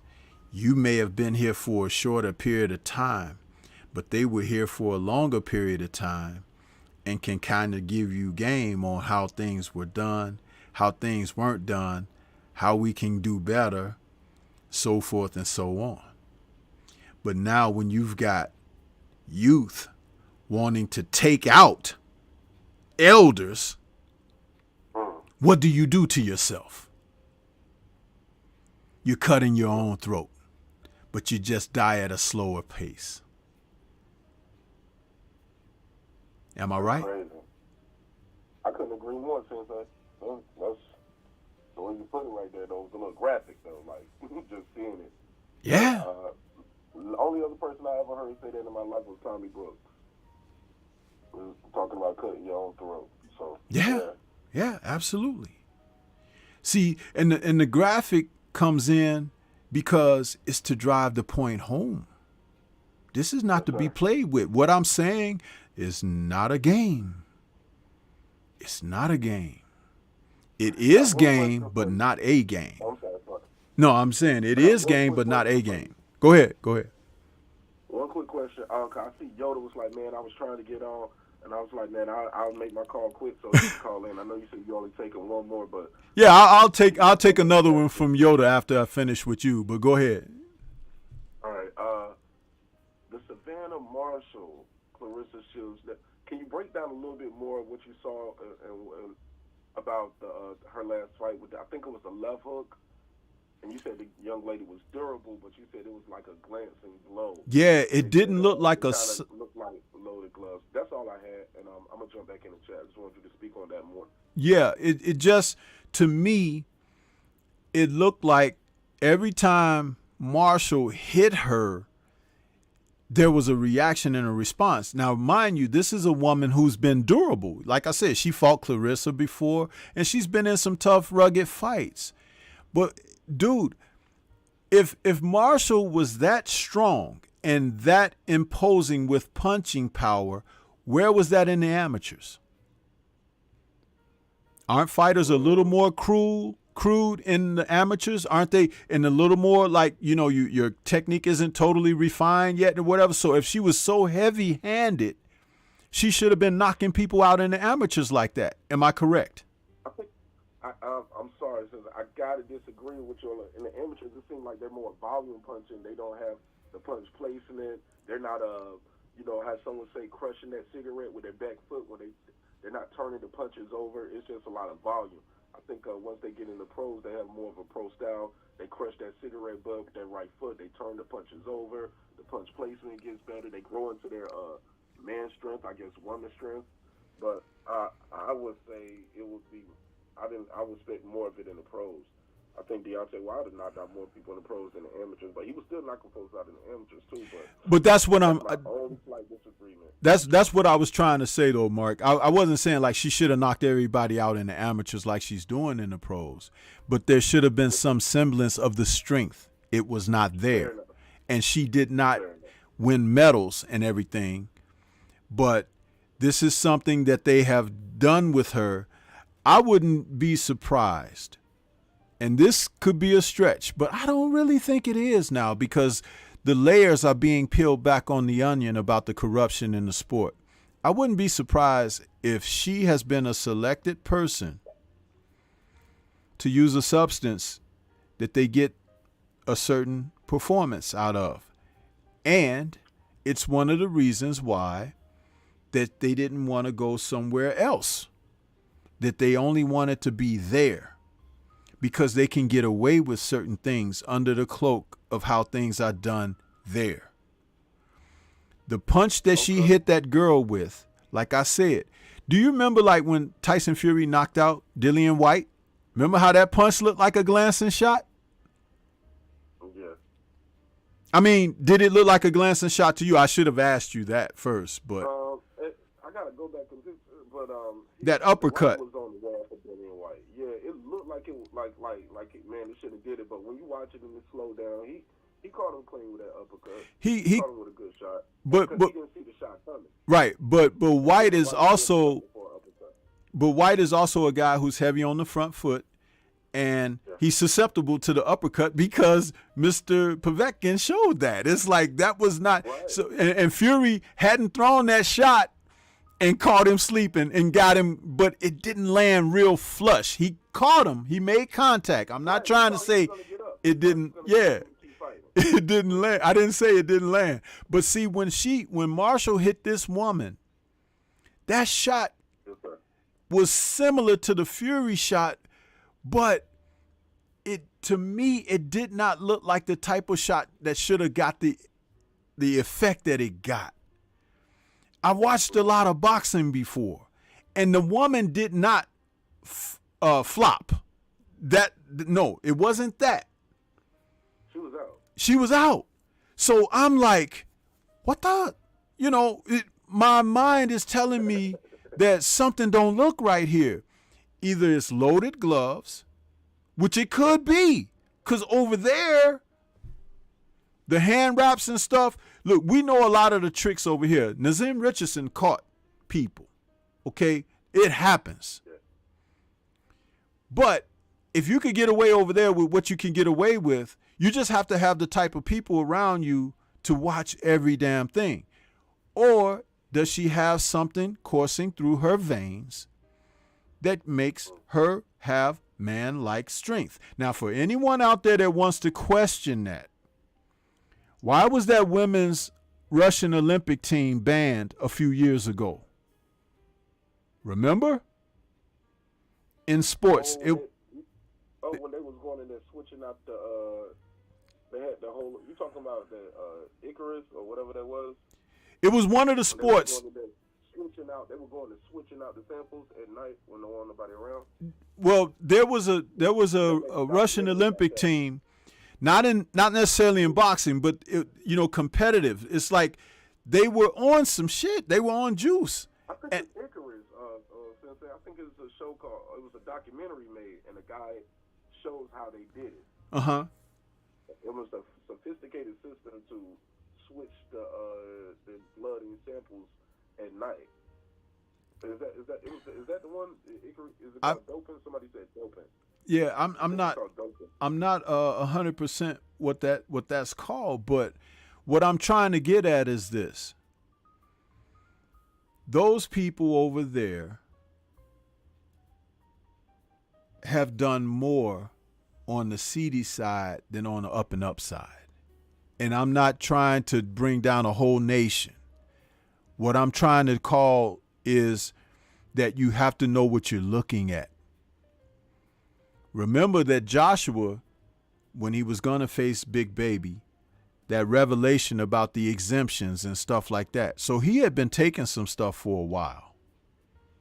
But it was never a big issue, was it? Until he came over here. So what I'm looking at is just like, and salute to Art Hostage out there who gave some great information. Just like on the black market, you can get weapons of mass destruction. You can get all types of military grade stuff, this and that. The one thing that I wanted people to realize is that also on the black market are medicines and treatments from people who have worked in labs that can enhance people, that can give. It's like, if you want to say it this way, we could say it this way. The super soldier serum, like in Captain America, that stuff is real. But you don't know about it because it ain't available to you. But when you're talking about millions of dollars being at stake and athletes performing, yes, things can be done. And even to the degree of when someone seems to not tire after 12 rounds of being battered around and knocked on their ass and stuff like that, and they still look like they in the second or third round condition wise, or even if something where it would normally knock you out, but it jumps you and you're able to wake up faster or get up or get your faculties back right away. Recovery. There was a movie about that recently where the guy, you know, he took this stuff. It was a movie. It was some kind of enhancement or whatever, but it made him smarter and stuff like that and whatever. This stuff is real. It was called, damn, man, I know what you're talking about, because he would take these pills. Yeah. And it made him, damn, they made a show about that too. Right. So when I say these things, I'm not saying it with Limitless. There you go.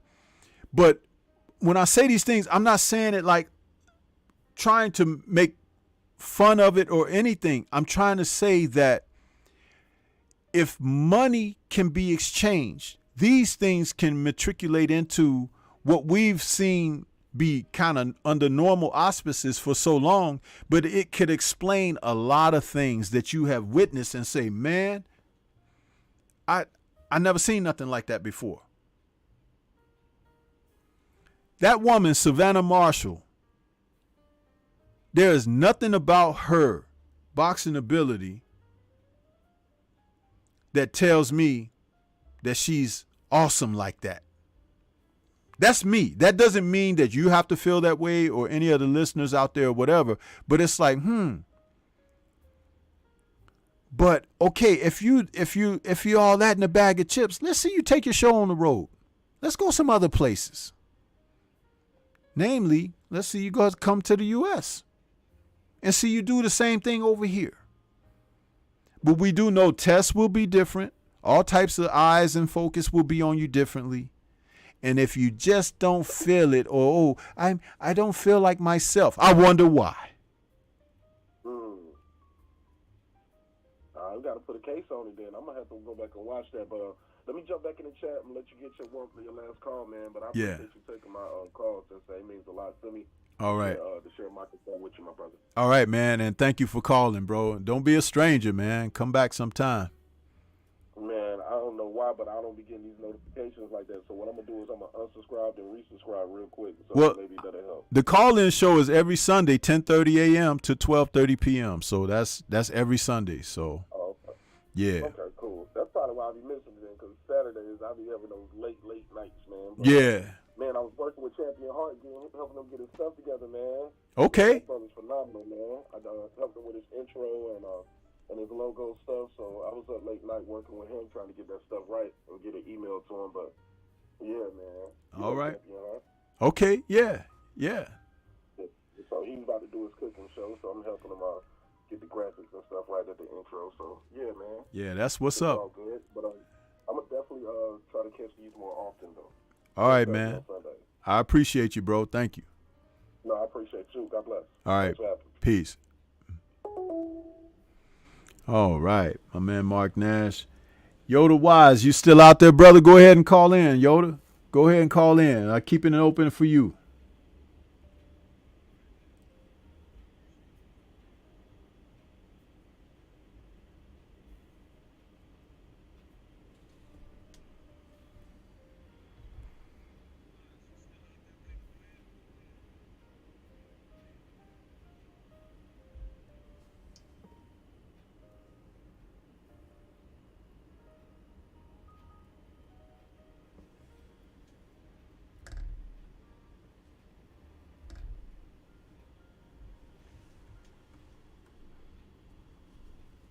See if Yoda Wise wants to call in.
Okay, we got 903 in the building. Is that Yoda Wise?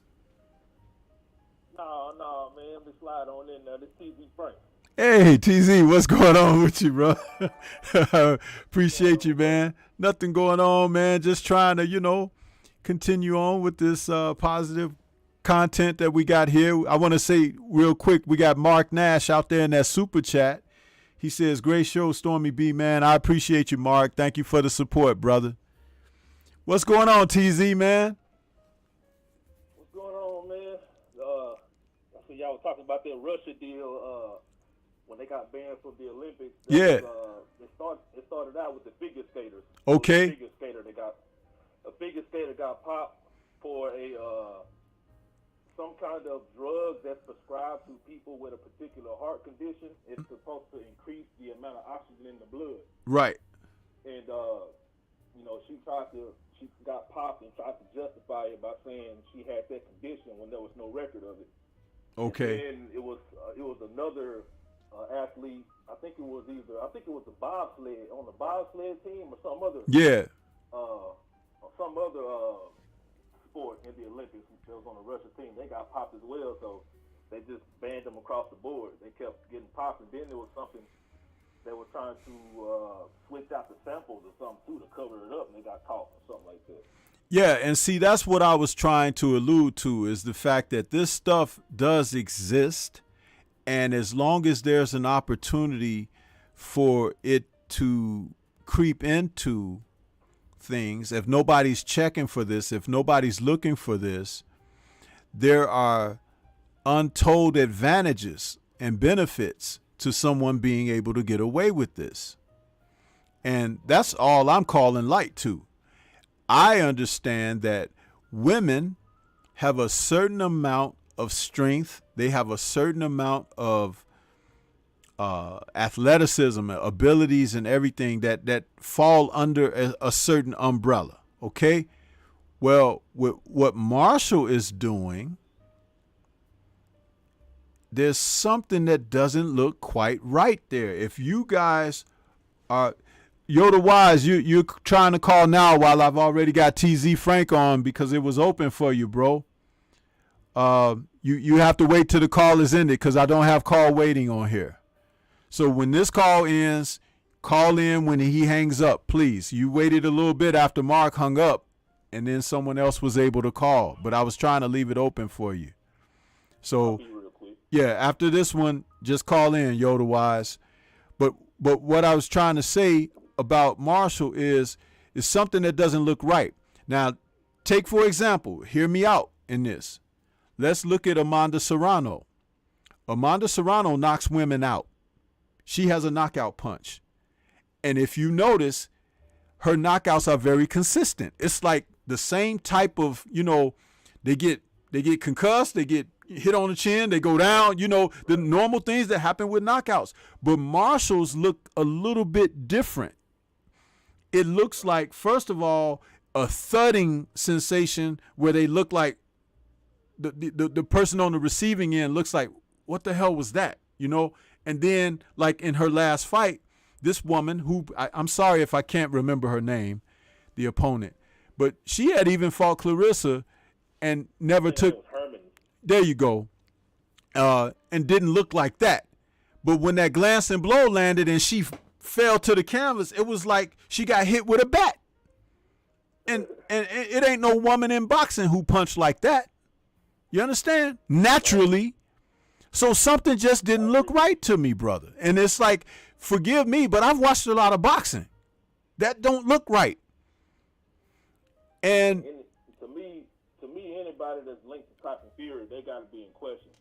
Exactly. Tyson Fury, MTK, all of that stuff over there that is now under severe scrutiny and everything. And we know MTK is not a thing anymore, but I'm not going to say the names. You understand, and understand why. But there's something questionable over there. And the Fury camps have to be held at a different type of consideration when this stuff comes down. And I'm going to tell you, this whole thing about pulling out of fights with undisclosed injuries and asking for fight dates to be pushed back have been too consistent amongst them. It happens to the degree that you now have to call into question, are they cycling off of stuff so that you have a certain period of time that it doesn't show up on a test, but you still can receive the benefits of it? Yes, absolutely. And why are these injuries undisclosed? Tyson said he had COVID, but he was running around to car dealers and going to carnivals with people and stuff, like getting on a plane, going to another country. With no mask on. Yes. And that was okay? No. These are the kind of things, like I said, if you use your brain, you can see that there's something to this. And now he can't come back to the country at all. Yeah, that's good, huh? Bye-bye American Pie, Tyson Fury. Yeah, man, I didn't really watch that fight in its entirety. I got to go back and see if I can catch that punch you speaking of in the Herman's fight, but I definitely... Yeah, go back and watch it. See it for myself. Go back and watch it. And watch it and replay it as much as you can. And when I saw it live, I was like, what the hell? Because that woman is not she's not a person that's going to lay down for you, bro. She's not a person that's going to flop and act like she hurt or this or that. She got hit and she went like somebody shot her or something, bro. Seriously, she collapsed. Oh yeah, it shouldn't. If it was that obvious, it wouldn't be hard to find. I have to go. I'm gonna watch it today, matter of fact. Mm-hmm. And you can come back and leave a comment in the comment section of this live. In the comment section after the video's finished, you can leave your comment, what you thought, what you found after rewatching it, because I would like to know what you think. Okay. And one more thing, I don't think Clarissa should have any trouble with Savannah. I think Christina Hammer and Hannah Gabriels is way better than anybody that Savannah's ever even gotten in the ring with. So absolutely. The only thing that worries me is, her fighting in the UK and possibly being robbed. But I also have that same concern with Devin Haney, and he proved me wrong. So I hope she can do the same. Yeah. I just don't want her to lose her head over there, because she really doesn't like this woman, and there's really some bad blood there, and then there's some ill intent towards Shields, and we don't know what they've got in store, but we know that they've got something because they feel more confident on their home ground, and that has nothing to do with Marshall's abilities. Yeah. So, all right, brother, I'm gonna go ahead and hop back out, man, and let Mark call in. Yeah, the Yoda Wise. We got Yoda Wise on Yoda deck. Wise, Yoda Wise. Yeah. So, but thanks for your call, man. Appreciate you, bro. All right, man, no problem. All right. With you. Take care. Yeah. Peace. All right, that was my man TZ Frank. And salute to Lala D out there with that super sticker and super chat. I appreciate you, Lala D. She says, Stormy, what's good? What's good with you, sister? Yeah, so Yoda, the line is open for you now. Please call in, Yoda Wise. Yoda Wise. Only Yoda Wise right now, please. Everybody give Yoda Wise his opportunity.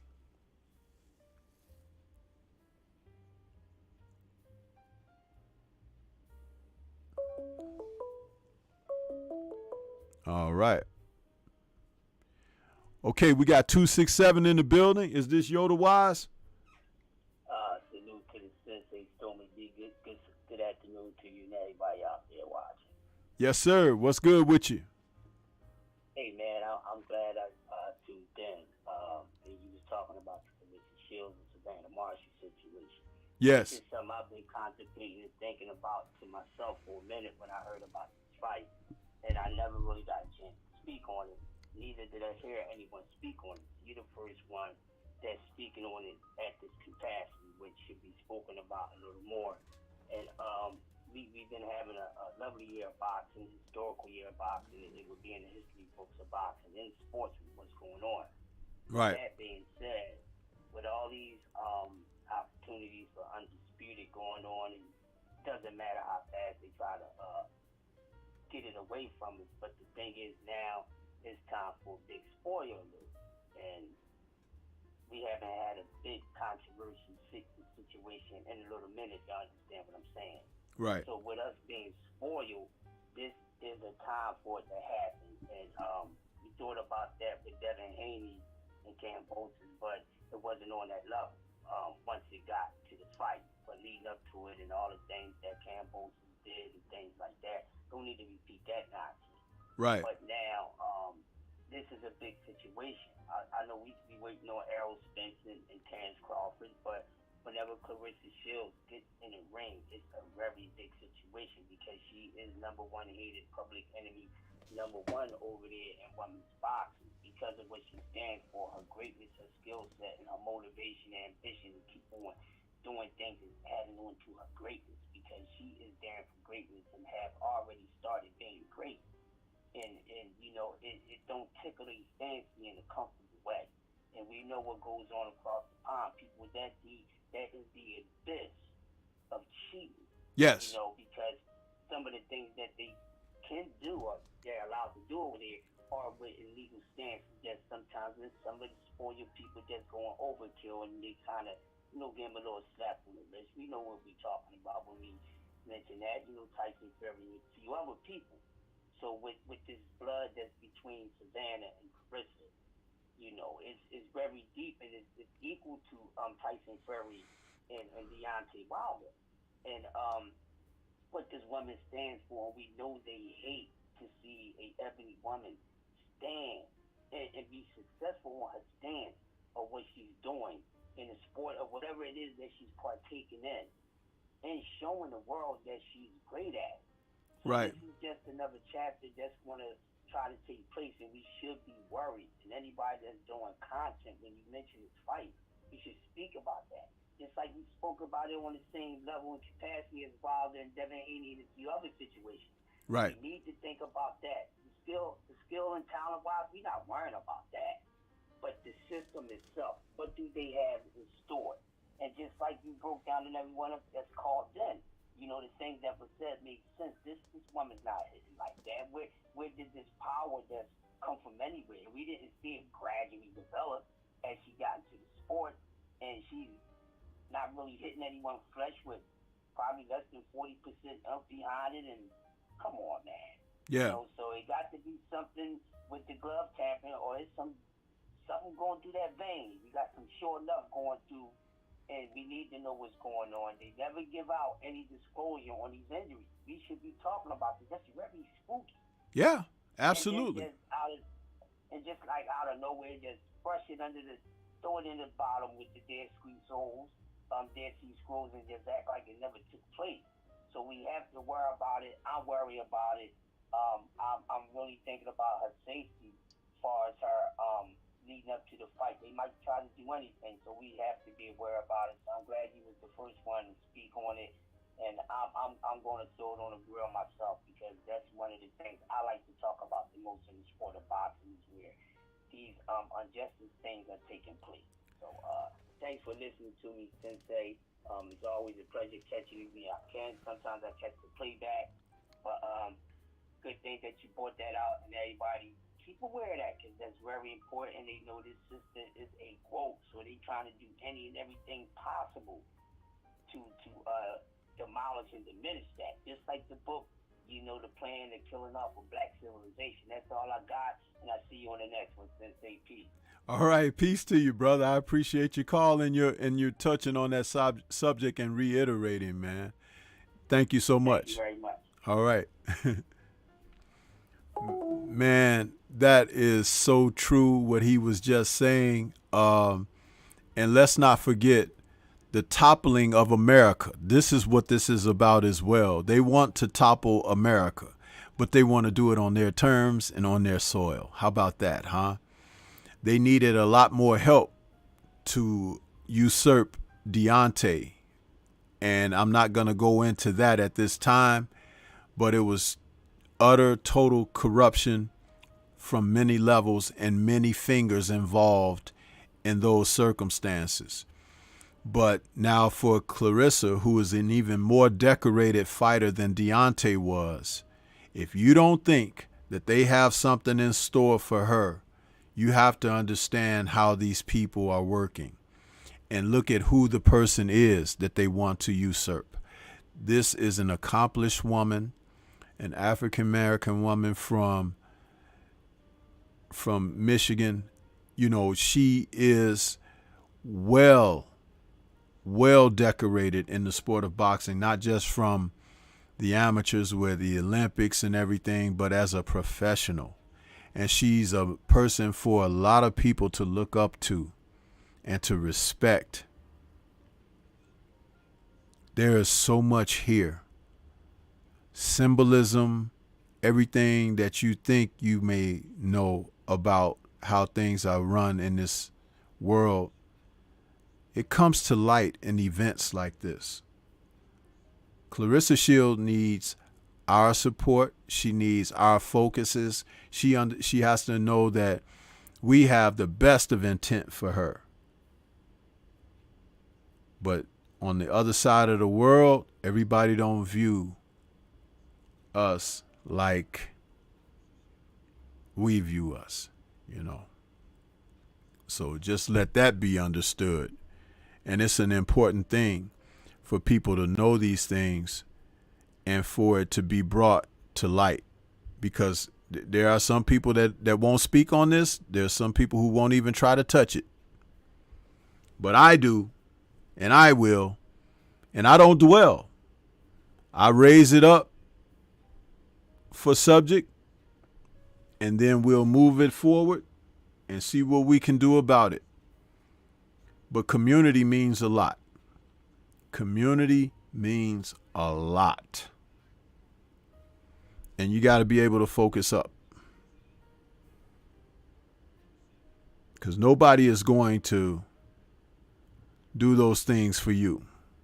You know what I mean? They're not going to do those things for you. You have to do them for yourself. And you get together with some like-minded thinking folk, and you'll find out exactly how much you can accomplish. But you first have to open that mind. You know what I mean? So just know that. But yeah, man, what a great show. It turned out to be a very good show. We start out again with a slow burn, but then we got that fire warmed up and we started cooking, man. That's what it's all about. I'm very proud of this show, proud of the people who support us.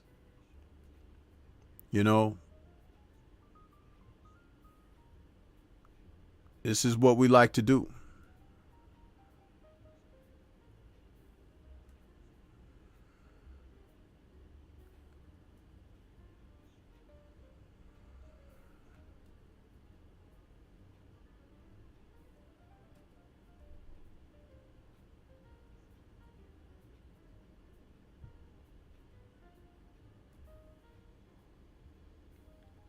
Looking for my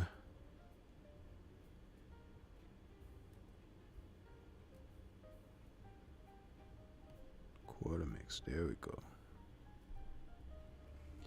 Well, yeah, we got a lot of people out here. Appreciate everybody that came into the building. I wasn't able to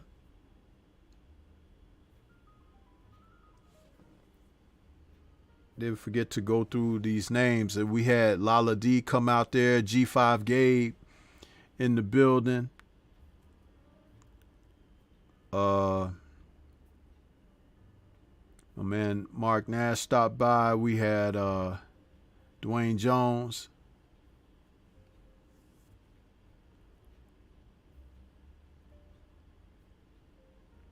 Hey, listen, this comment here from Dwayne Jones. He says, the Furies could not teach Tyson to punch. How can they teach Marshall? See, that's what I'm talking about. All you got to do is use your head, man. You know, make some sensibility of it all, right? Seriously.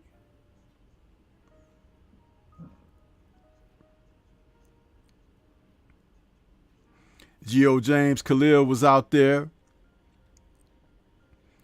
TZ Frank. Scrapbook was in the building. Flawless. Dr. Mark was out there as well. Jason.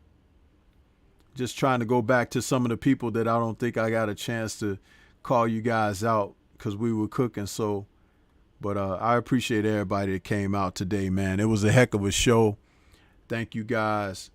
And we'll be doing this again next Sunday. So salute to the mighty LDBC. We out here, man, trying to bring it like we can and bring some positive, information to you guys. And we'll catch you guys on the next one. Peace to everybody. Enjoy the rest of your Sunday. Happy 4th of July to you all. All right.